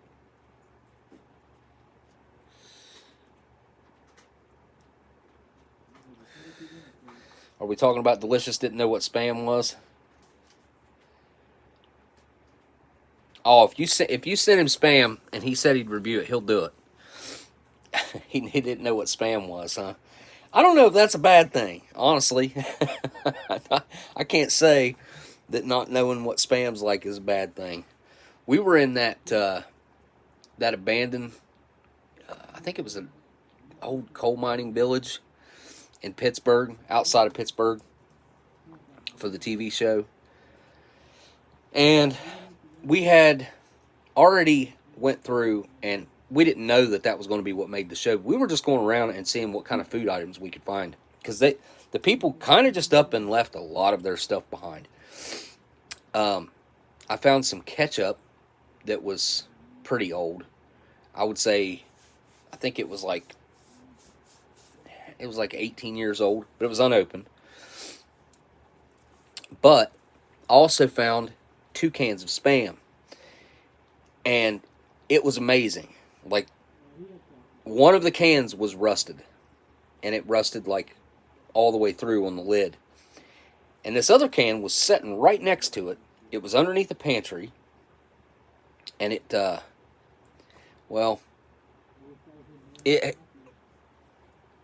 had seen better days, but it was in a lot better shape than the other one, and it looked like it hadn't been compromised on the inside. There was no bloating or anything like that.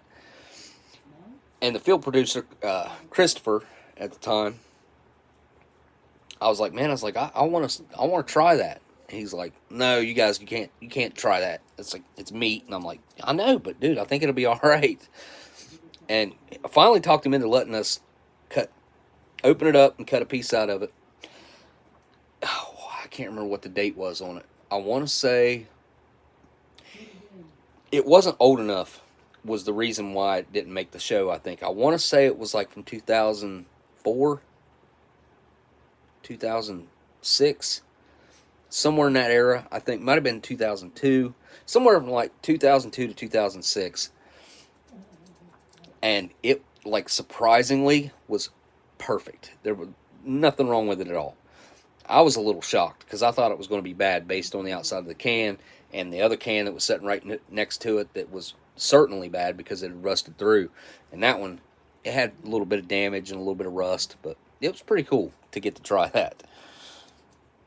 So Spam is one of those foods, got a high ham content, high salt content, that'll hold up for a really long time. I would venture to say if you stored a can of Spam right,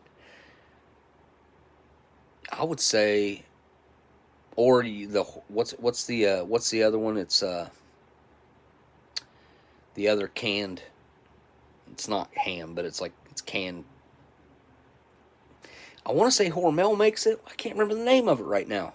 It was a famous brand for a long time. I don't ever hear anything about it anymore.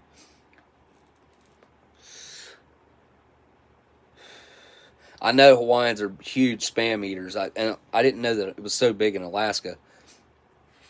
Has that got to do with something like being the last states added? Like, did we do something during World War II with sending a bunch of Spam to Alaska and Hawaii or something? I mean, I know we did in Hawaii, but I don't know what the reasoning behind the Alaska one is. Yeah, fried Spam with eggs. I've seen a lot of people that enjoy that. I don't think it was treat, Robert. So another thing that we didn't get to plan for this because this guy Joey out in California, he didn't tell us that he even had it. He had a can of this, what I'm trying to think of, and it wasn't treat. It was 80 years old, though, and it was found on top of a mountain where someone had went hiking. One of his buddies found it up on top of this mountain in California. And someone had went over and sat down on a rock. I'm assuming that's the story he told. Like, they sat down to eat their lunch, and they set that can down, and they ended up leaving it behind, not opening it. And where it was up there on top of that mountain, and it stayed cold, less oxygen, all that stuff up there, it was in perfect condition when they found it. And it was sitting out in the weather, like it was sitting right out in the open, which California again. But brought it down, and he had it for 4 or 5 years, and it started to expand. It started to kind of get bigger. Unfortunately, he didn't store it properly when it came down. That should have been put in a hermetically sealed container, like oxygen removed, because that was a piece of history right there that you won't find again probably.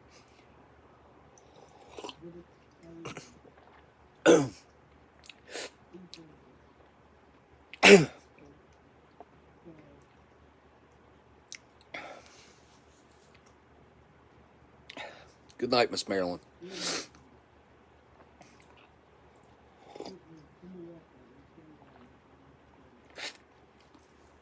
I'm getting ready to wrap it up too.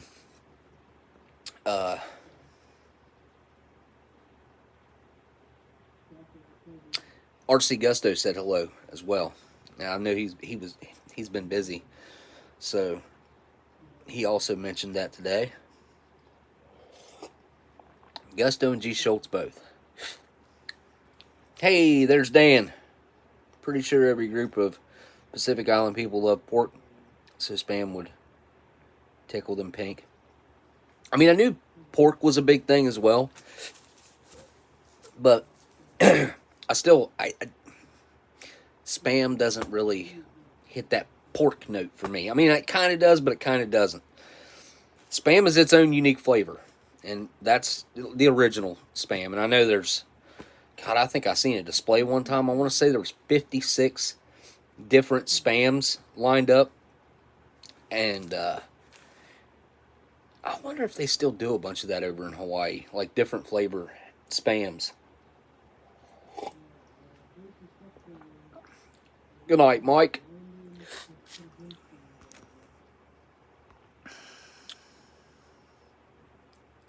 Doc canned ham. The brand, yeah, Doc. Black pepper and bacon. Black pepper Spam or black pepper and bacon Spam? Like, is that...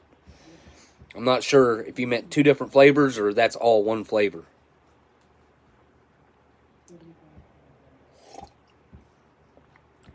I think the reason I don't like it so much anymore, like I would have, whenever I was a kid, I got fed Spam and bologna and whatnot all the time. So now, like I can't even stand the smell of bologna. Like, I know I've said that 100 times. I don't like bologna. And my kids, when they were younger, well, my older son, Alex, loved eating freaking bologna. My grandma got him started on that. My grandma ate bologna, even though she knew she wasn't supposed to be eating bologna. She ate that stuff until she passed away, more or less. I mean, I don't know why she wanted to eat that stuff. Like, she ate it her whole life, I guess. Or I don't know when she started eating it. She ate it my whole life that she was alive.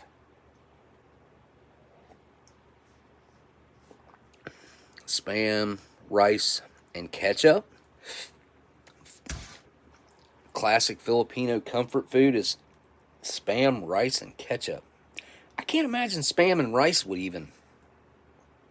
I don't know. I mean, I guess it's a meaty protein to go in the rice, but definitely not my thing. I know a lot of people do like it, though, and to each their own. So, I mean, I'm not knocking it. There's certainly a place for Spam in food history, being one of the most iconic brands known all over the United States. I don't think it's a worldwide thing so much, but certainly an American thing. I could be wrong about that. Maybe Spam is a worldwide, like, huge brand. Local grocery store carries a dozen different types of Spam. Huh. I guess I just never look at it. And I don't know. I have no interest in testing out my Spam eating abilities to see what the different flavors are. I remember seeing there was a pineapple one. There was a bunch of weird flavors. That one's not so weird. That one kind of makes sense to me because like you use pineapple juice and pineapple chunks on the outside of a ham, which kind of translates with the Spam. So it kind of makes sense to me, but man, there was a bunch of weird flavors, and I can't think of what they were. I remember one of the cans had like flowers all over the outside of it. I don't know what that was about. Might have been like a Hawaiian. That might have been the pineapple one. It might have been like a Hawaiian flavor.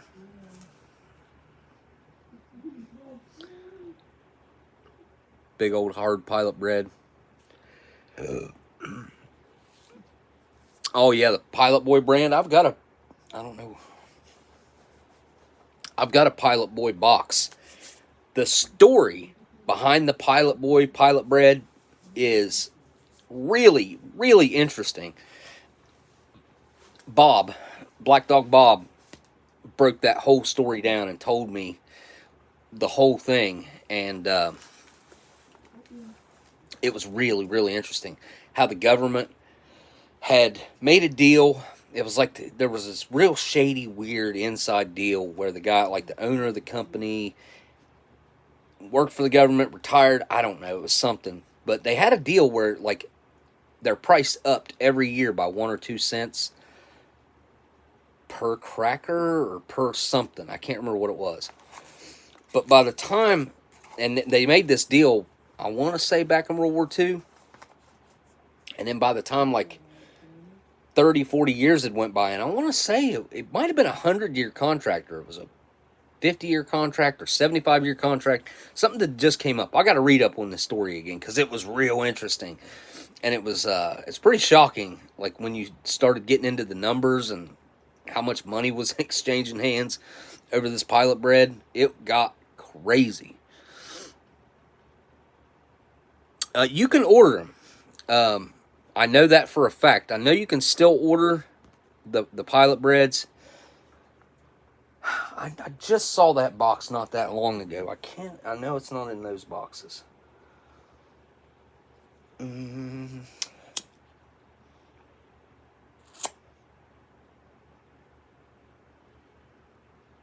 Where would it be? Where would it be?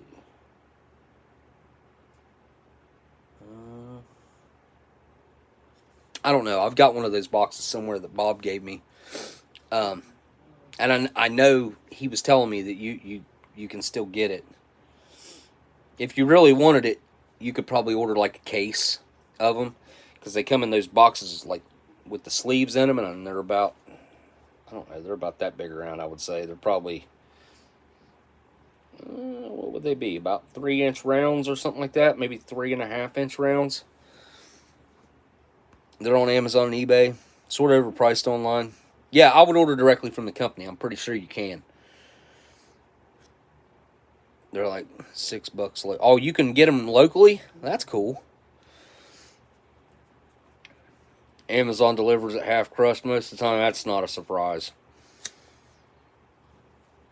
I don't know when really this happened, that delivery companies stopped caring about their customers, because you have virtually no repercussions. I know, especially with the United States Postal Service, even if you buy the insurance, I'm going to tell you right now, the insurance is a sham. If you buy the insurance, trying to fight that and prove what you need to prove, they don't pay out. They don't pay out what they're supposed to pay out. Like, say you bought $250 worth of insurance on it. Then just like if you send a priority package, I think it automatically has $150 or $100 worth of insurance on it, something like that. But I'll take, like, for instance, Sticky Fingers sent me a box one time, and it showed up, and I went and picked it up, and it smelled like, it smelled like someone took the lid off a bottle of cologne and dumped the entire bottle of cologne right on the top of the box. And I thought, oh, great. Here we go. This whole thing is going to be ruined. And it virtually was.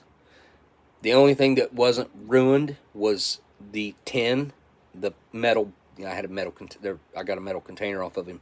So the metal container withstood I guess it withstood the permeation of that smell. Unless, I'm sure it did. I mean, I've still got it. But it ruined everything else. There was absolutely no salvaging it. And I did not leave the post office without having this documented, because I wanted to do something about it. Because I want to say I spent like $300 on this box or something. $300, $350. It was enough. And I can't remember if he put insurance on it or if it just had like the priority insurance on it. Regardless, they gave me this form to fill out. I filled out this form, and then nothing happened with that. So then I started making phone calls, and I could not get anything to happen with the phone calls either. It was just pointless. If your box gets messed up, you're done. And what had happened was there was another box sitting on top of mine that had cologne in it, and one of those bottles of cologne busted, and leaked all down through and into my box. So, it was awesome. Not awesome. It was not awesome. It was horrible. It ruined everything. And then I sent, I made Ollie or Housel off MRE Info. It was around Thanksgiving time, and my old lady always makes Chex Mix, and he loves Chex Mix. And it was like, he can't have certain things in it. He can't eat nuts. So there was no nuts in it. And there was something else that he couldn't have. So we made him special batches of Chex Mix. And I made these big 1 pound or 1.5 pound gallon size bags. And I packed a bunch of those in there. And then I packed them like some cool rations and stuff in there. And sent everything was legal. I didn't send him anything illegal that would get stopped at our border or anything. It was all food that was allowed to be shipped. And I sent that to him. And something happened with our post office and ended up ruining it. Like, ruined the whole thing. By the time I remember what it was, it got lost in our mail for 4.5 months. By the time he got it, it was almost 5 months old. And it was just, like, it was no good. I mean, 5 months. And they went ahead and shipped it to him anyways after 4.5 months. He got it after about 5 months. And I told him, I was like, the stuff in there was perishable. Like, you guys ruined that entire package. They did nothing about that either. I have my problems with the United States Postal Service. I could get into a story that would probably blow most of your minds, that someone even done something like my local post office has done to me. It's only one person, and I've made a complaint a couple times, actually. Had to. I mean, I had to do it. Oh yeah, Newman was definitely right. Yeah, that the post office, I guess it was a little cliche to say those things back when they were saying them on Seinfeld, but now it's like a lot more open that the employees will talk about how screwed up it is. I've gotten packages that were 100% drop kicked or kicked flat off the floor like a soccer ball. 100%. Because like you could stick your foot in the hole / dent that they made in it, breaking stuff inside. Like I don't know that the USPS did it, because it came through 2 or 3 different shipping services from overseas. But, and that was one that I got from Housel. I bought like 2 or 3 German EPAs, and if you guys know anything about German EPAs, they're not cheap. And something else. But they got drop kicked. That was awesome.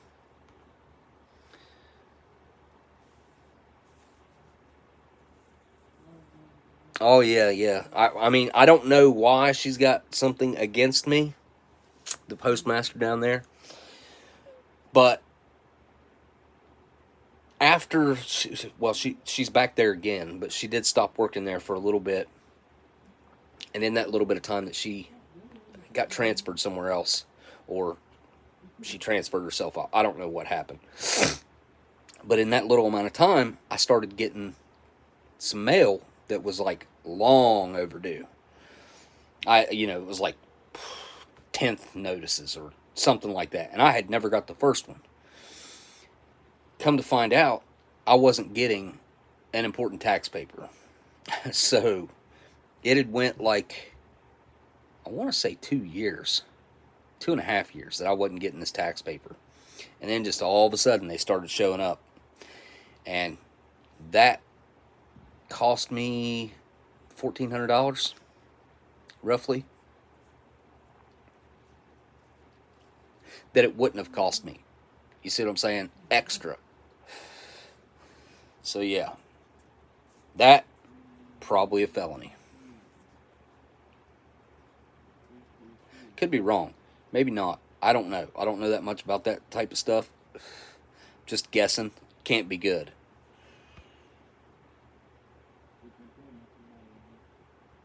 Oh, really? UPS, huh? You know, I always had really good luck with UPS. I would mainly use UPS when I was getting stuff from UK, and I still would use UPS because they're the cheapest and by far the quickest. I have ordered cases of ORPs from Britain and had them on my doorstep in 2.5 days from the time I ordered them. Crazy fast. I don't even know how they could possibly, like, I don't know. Yeah, Daniel, that's what I said. I reported it. You know what the problem is? Oh, I got another one for you too that she just done to me in June, back in June. Well, I guess it would have been, yeah, it would have been late May, early June. So every year I have to renew my post office box. And a month beforehand, I'm supposed to get this paper for a renewal. Like, I don't know, the first week of June, I said something to Amber. I was like, I should have gotten that paper to renew my post office box, and I haven't gotten it. She's like, oh, you'll probably get it. Well, I forgot about it. Like, I didn't think no more about it. Went to my post office on like June 25th, 26th, a couple days after my birthday. That's when it renews, is on my birthday. I don't know why. Anyway, went in there, stuck my key in, and it wouldn't open. Like, you got to be kidding me. Like, I knew immediately what it was. I'm like, all right. So I go to the front desk there. It wasn't her there. It was another employee. I said, hey, obviously my box has been locked. I wanted to pay, I'll pay my yearly. I was like, I'd like for you to put my old lock back on there. It's like, oh, we can't do that. I'm like, what? Why? I said, I never got the paper to renew it. Like, I had to have the paper to make the payment to renew it, or I wouldn't even remember to do it anyway. Like, that's just how it works. And she's like, hey, but you'll never be able to prove you didn't get the paper. Really? That's how that's going to be? I was like, yeah, but I really didn't get the paper. If I had gotten the paper, I would have paid to get my post office box renewed. It's been little stuff like that that's happened on and off, and it's just kind of irritating. Oh, and that ended up costing me not that much, $40 extra, though. Like, enough that it made me mad. Not cool. UPS and FedEx are crazy expensive every time I've tried to use them and ship to Alaska. Oh, yeah, definitely. But where you're in Alaska, anything from here going up there or anything from up there coming down here, it's like, it's not as bad as shipping to Canada, but it's almost as bad. It's kind of stupid, because they're sending United States Postal Service planes and whatnot up there anyways. That's part of the service that we pay for in our taxes. Like, our shipping on this stuff should not be, and I get it's supplemented by the cost of everything that we ship, but their prices have gotten absolutely out of hand. Like, and they raise them 3 to 4 times a year now. It's like every quarter. They tried to tell me at the post office, I don't know if it was last year or middle of this year, I can't remember. It's been a little while ago. It ain't been that long ago. Within the last year, I was up there talking to the new postmaster of this post office up here, and he was talking about how the prices had just went up again on flat rate boxes, stamps, maybe not stamps, but flat rate boxes and packages in general.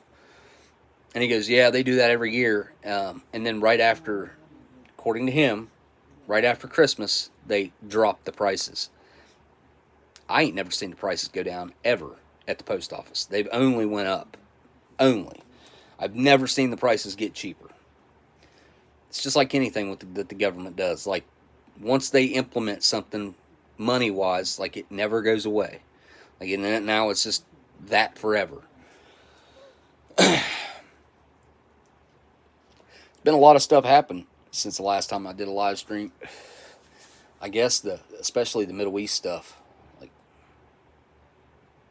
I mean, that's certainly something to think about. And then thinking about, like, who could be in our country right now illegally that's came across the border. that could be sitting in sleeper cells all over our country. I mean, it's possible. I'm saying it's very possible. It's kind of crazy when you get to think about it.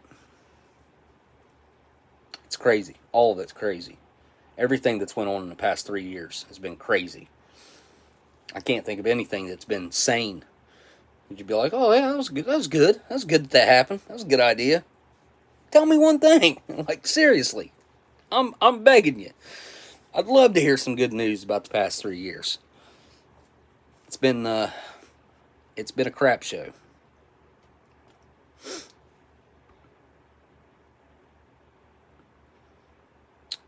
Flat rate bubble mailers are $10.95.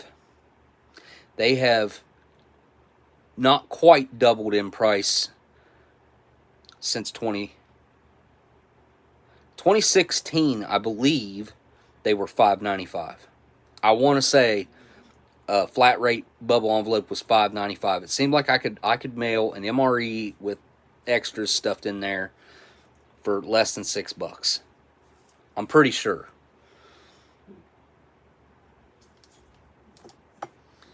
Me? Yeah, I'm a great candidate for that, huh?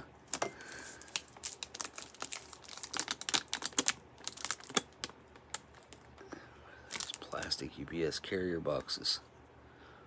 Wait, what did you say up here? Super bad?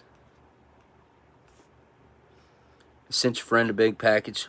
Had a couple complete vintage C rations, MREs, energy drinks, and ramen noodles. Vintage Redline Hot Wheels. Awesome. I've been a Hot Wheels collector from way back. Ever since like 2000.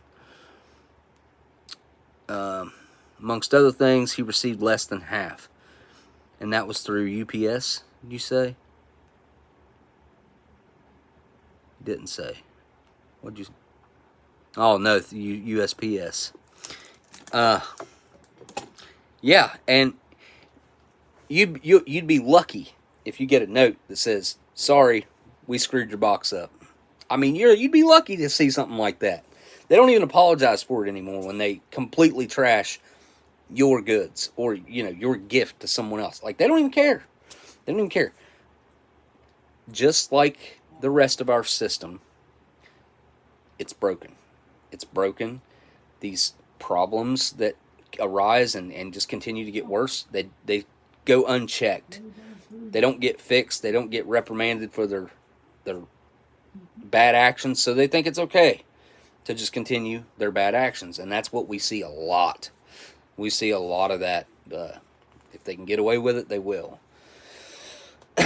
And now, oh man, look, I know there's only 16 of you guys in here. I have got to suggest a video for you guys to watch that, in my personal opinion, is probably one of the most important videos that you could watch. It's got some of the most important information that we've seen maybe ever in a long time, as far as considered for our future. Now, the way this guy, Harvard graduate, has collected his data and ran his numbers, there's something called an ethereal experience. I knew that these things were happening. I never knew the name of it. But like something I'll see on the internet, or you'll see on the internet, it'll be a one-time thing. You saw this ad, or you saw this whatever. Okay? It happens one time, it happens for you, nobody else, and that's it. It's called an ethereal experience. That's what he calls it.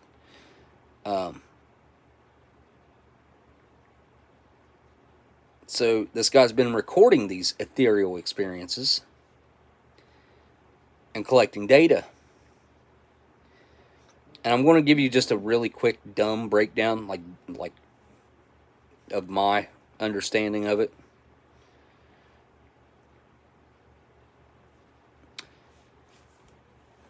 From the numbers that he's been collecting numbers for 3 years. He only will use random people. They cannot be, they won't just accept volunteers, because if they did, they've already had Google try to send them a whole bunch of volunteers. Just has to be people that they know aren't working for Google, that are just random people that are willing to send them their anonymous data of what comes up on their phones and computers when they are on them. So it records everything that happens while like you're on your cell phone, but no personal information. I don't know how they do that, but that's the way they explained it. So anyway, all right, I'm going to click on this. All right, this is the video I want you guys to watch. I seriously, hang on. You know what? I think I can share this. Copy link. I'm going to share it in the chat. This is probably a bad idea because Google tracks this type of stuff again, but I'm going to do it anyway.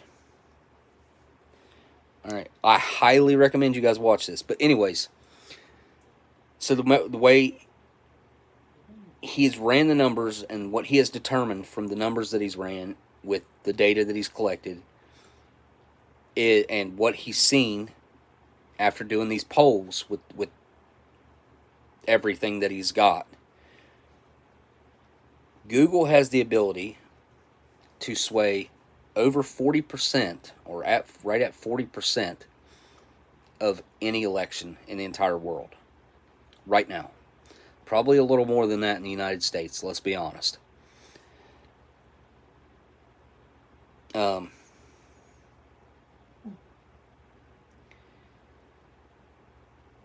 it's and they're doing that. Like, it's not like they're not using their ability to do that. They are the most powerful entity in the world. And you look at like the type of people that are running Google and what their agenda is, and you got to ask yourself, do you agree with that? And is that where you want to see things headed? Because if it's not, then we better start doing something about it. All right, there's the link. Hopefully I don't get any crap for sharing that. But there it is. I highly recommend checking that out because, again, I think it's one of the most important bits of information that we've seen in a long, long time, if not maybe ever, just because of what it shows their ability to do and what they're doing. As they were talking about it, like the other guy kept bringing up, he's like, yeah, but Pennsylvania changed their voting laws, and they did it illegally. He's like, and then they had like that fake pipe burst in Georgia, and he's like, no. He's like, just stop. None of that matters. He's like, none of that has, the scale of that doesn't even compare to this. He's like, that is like a marble compared to our sun, size-wise. Like, that's the difference between what you're talking about with all those things that they've distracted you with and what's really going on and how much power that they have. It's freaky. And I always kind of like knew that was what the case was, but now that somebody's actually putting numbers to it, showing the data, showing exactly what the influence is, it's important. It's huge. And the fact that we still let them get away with censoring everyone the way that they do, and they don't fall under the same rules and regulations as a publisher, because a publisher is responsible for the content that they put out, right? They, like the newspapers, the news channels, just like you seen Fox just get sued for, what, $1 billion or something? I can't even remember. It was something stupid that they never should have paid out on, in my opinion. I think that was dumb. But anyways, I'm not a big Fox fan, but I didn't like that. I don't like people being treated that way over their freedom of speech, especially. Anyways, so I lost track of what I was talking about. Hang on. This is kind of weird, but I've never done this before. What was I just saying? Eliminate that live stream from a few minutes ago. Nope. I lost track of what I was talking about. There we go. That they never should have paid out on, in my opinion. They do. And they don't fall under the same rules and regulations. Oh yeah, about being publishers. Yeah. So Google's not responsible for what's basically, they're not responsible for what's on their platform. it's like Article 270 or something. I'm not exactly sure what it is, but it's something that needs to be addressed, and it's been brought up a couple times. But we've been seeing it go to the extreme over the past 3 years. Whenever you look at which side of the aisle said creator falls on, because they've got everybody split into one category or the other. Like, they don't like you to be in the middle and be okay with both sides, like most of us would like to be. Like, that's how I prefer to be. I'm good with everybody. Like, I like everybody. I can like everybody. No, they want you to pick a side, and they want you to stay divided, and that's what they're doing, and they're very good at it. Too good. They're too good, and they've got too much power and too many tools at their disposal, and we need to do something about it. If we don't, nobody else is going to. I can promise you that. Had a bunch of stuff half off this week. Might still be. Older. Older. Number 10 cans. To us, like, when you're saying that they're saying older, it's probably like, what, a year or two old? Let me check Mountain House real quick, and I'll tell y'all if it's still on sale.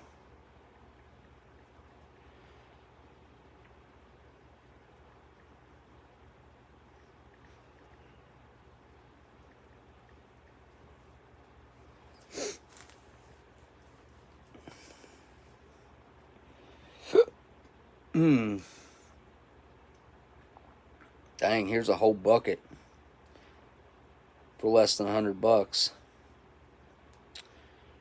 Alright, let's see what Mountain House got going on.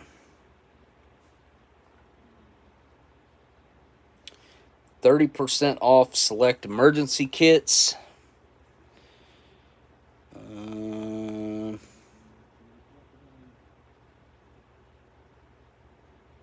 14-day emergency supply they're selling for $4.09. That's not 30% off.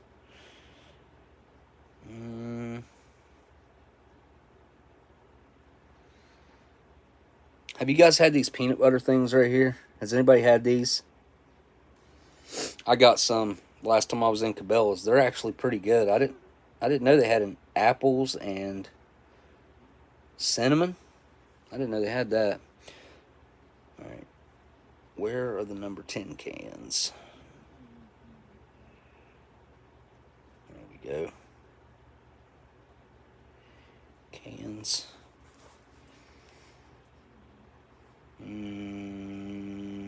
Okay, here we go. Wow. Yes, you are correct. 50% off. Breakfast skillet number 10 can. We got biscuits and gravy. That's $28.50. That's an insane deal. Buffalo style chicken mac and cheese is $35.88. It's 50% off. Just diced beef is $52.50, which is a killer deal. That's typically $105, and that's really what it costs. Like, if you go on Mountain House, usually number 10 can of just diced beef like that costs you $105. I would, if you need to stock up on some number 10 cans, right now would be the time to do it. They got diced chicken in a can for $37. Amazing deal. It says 25 servings. I don't know exactly what kind of weight that is, freeze-dried, but it's a good amount of servings. On the bottom of the can, it says 25 servings. On the top of the can, it looks like 14 servings. It's the extra large can of chicken. They got fettuccine Alfredo with chicken for $31.60. They've got grilled sliced chicken, number 10 can for $44.50. Another great deal. Ooh, they got number 10 can of granola with milk and blueberries for $30.75. Wow. Yeah, that's a good deal. Man, they had a sale that Trucker posted something about there, I don't know, probably like 3 or 4 weeks ago. And I made up a whole order, and then I got distracted. And then when I came back to my phone, it wasn't still up on my screen, is what I'm guessing. And I forgot about it. And then when I clicked back into it, like recently, it was gone. So it was on the Mountain House website. But they were having one heck of a sale on all kinds of the pouches. Are they having any kind of sale on the pouches right now, or is it only number 10 cans? Let's see. Pouches. I'll find out for you guys, and then I'll sign off of here. Yeah, no sale on the pouches, looks like. Yeah. I like those classics. I like that classic packaging. Got some number 10 cans from several companies. I've only got like, I think I got like 5 cans. I ain't got very many cans. Most of my stuff's in pouches. I need to order some more. The way the world's going right now, I need a bunker. I need a place to go if something happens. That's what I need.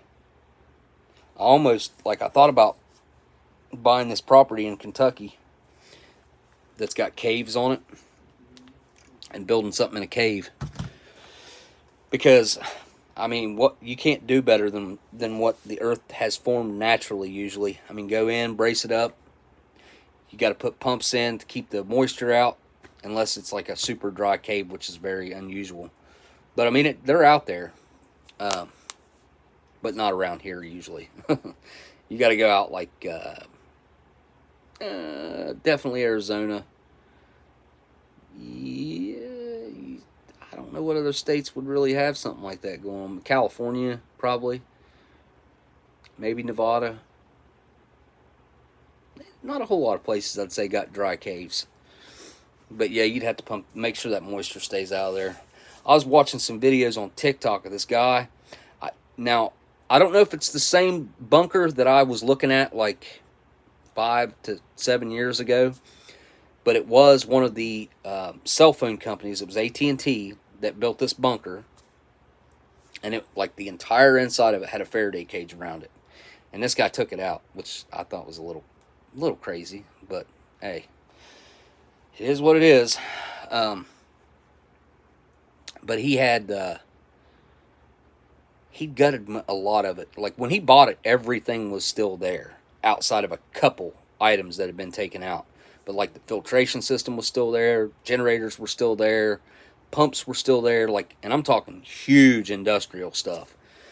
Just the equipment inside of this bunker would have probably, like, if you were to buy it today to replace it brand new, like the same size stuff, it'd probably set you back a couple $1 million, I'd say, to buy it all and build the bunker. It cost you at least $2.5 million, $3 million to build the whole thing, and then the equipment inside of it would cost you, I would have to imagine, a whole bunch of money, because he's got like the nuclear filters, which I don't even really know what those would consist of. And I've worked with that type of stuff before, and I looked at the filters that he showed, like, that he had and showed, and I was like, I don't know exactly what those would be.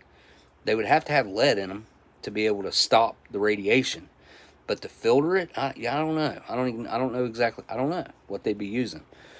But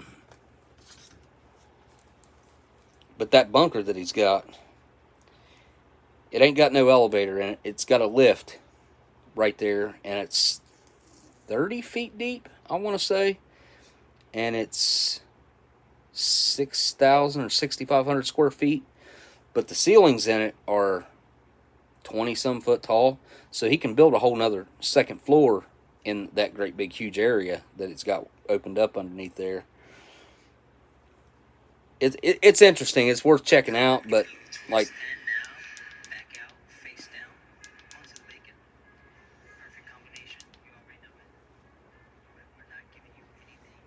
I can't remember the guy's name. I don't even know how I'd find it. No.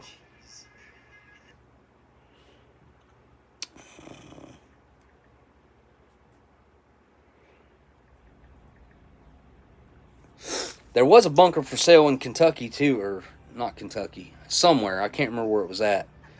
And it was freaking amazing. And they only wanted, like, I want to say they wanted like $200,000 for it, or $250,000, but it was an old missile silo, and with the bunker underneath. God, man, it was so cool. There's one in Abilene, Kentucky, supposedly for $331,000.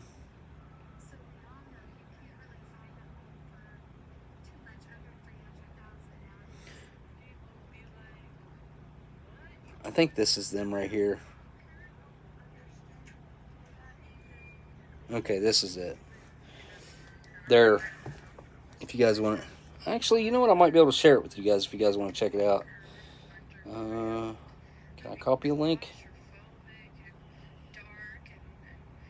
If I can't copy a link, I can't share it. Why can't I copy a link?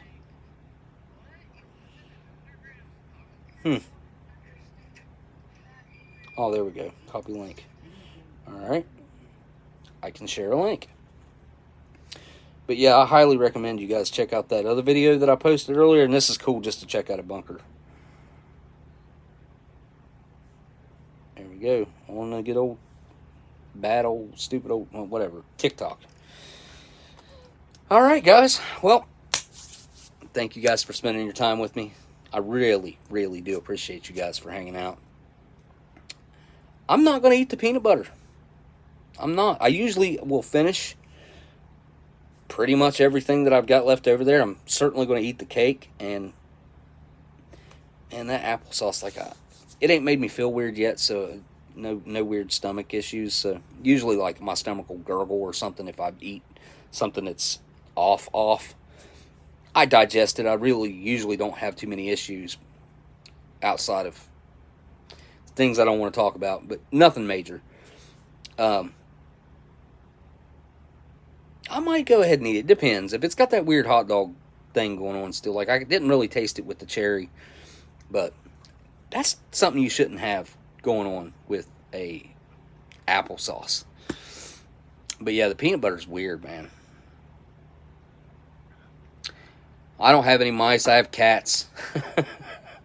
It's got to go. It's going to end up in the trash because it's really like I don't know, man. It's weird. I don't know that it's bad. I'm not saying that it's bad. I'm saying that maybe it tasted bad ever since it's been new.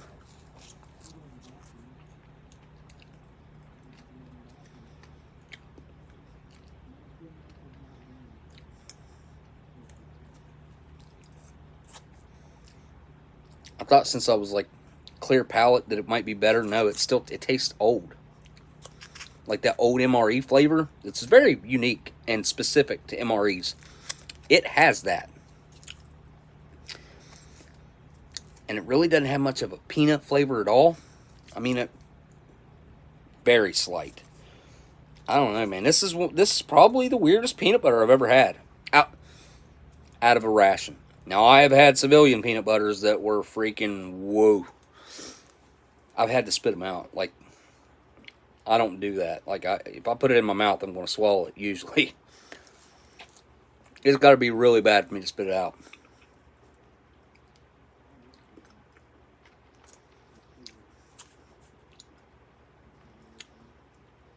I mean, it's barely any flavor at all, and what flavor is there just kind of tastes old. It's not good. I'm surprised. Crackers. Really ain't got nothing for the crackers. I probably got a jelly in there or something I can use on them. And then the cheese tortellini. Alright. Well, again, thank you guys for hanging out. I want to say a huge thanks to my patrons. Thank you guys for being Patreons. I should be around next Saturday. What's the date going to be next Saturday? Won't be next Saturday, but it might be the Saturday after that. I think Gabe's going to be in town. We'll see. Maybe he will, maybe he won't. But if he is, I'll let you guys know. Yeah, I've got some really cool stuff that I've gotten. I just haven't even unboxed it at all. It's still in the original box. Bought something off a trucker. I haven't even taken it out of the box. That will be awesome. But yeah, without the entire building, I caught a dozen mice My crap old apartment with peanut butter. I shouldn't have built them with my mice catching prowess. All you gotta do is buy one cat, and that'll go away. Like, one good cat. Or maybe two not so great cats. And you won't have a mouse problem anymore. Look, I live right next to a hay field. Literally, like it's connected to my yard. They cut it 3 to 4 times a year. And every time they cut it, there are mice. Like, there are mice in that field. Field mice. And it used to be, years ago, when they would cut that field, we would get at least 1 or 2 mice in the house. That's what we would see and catch. Since I've had these cats, I've literally never seen an alive mouse. The only thing I've ever seen is like a head on the back porch. That's it. I got a little possum out there. I think I mentioned that to you guys. It's about, body of it's about that long. It's about the length of my hand. I might have a picture. Hang on. I don't think I do. Maybe I do.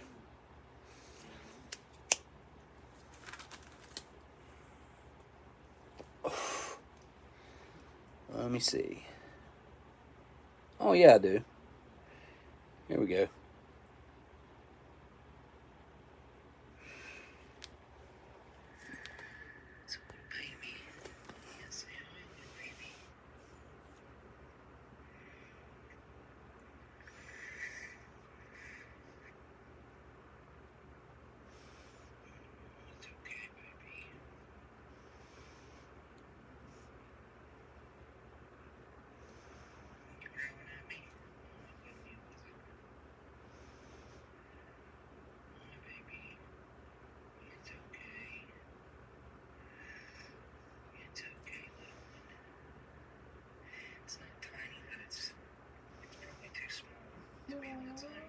This is right after I found it.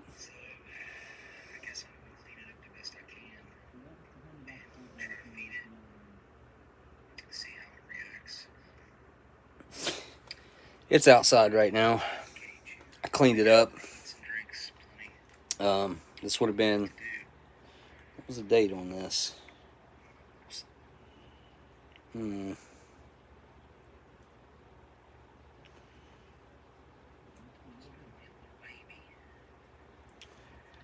How else come I can't see a date?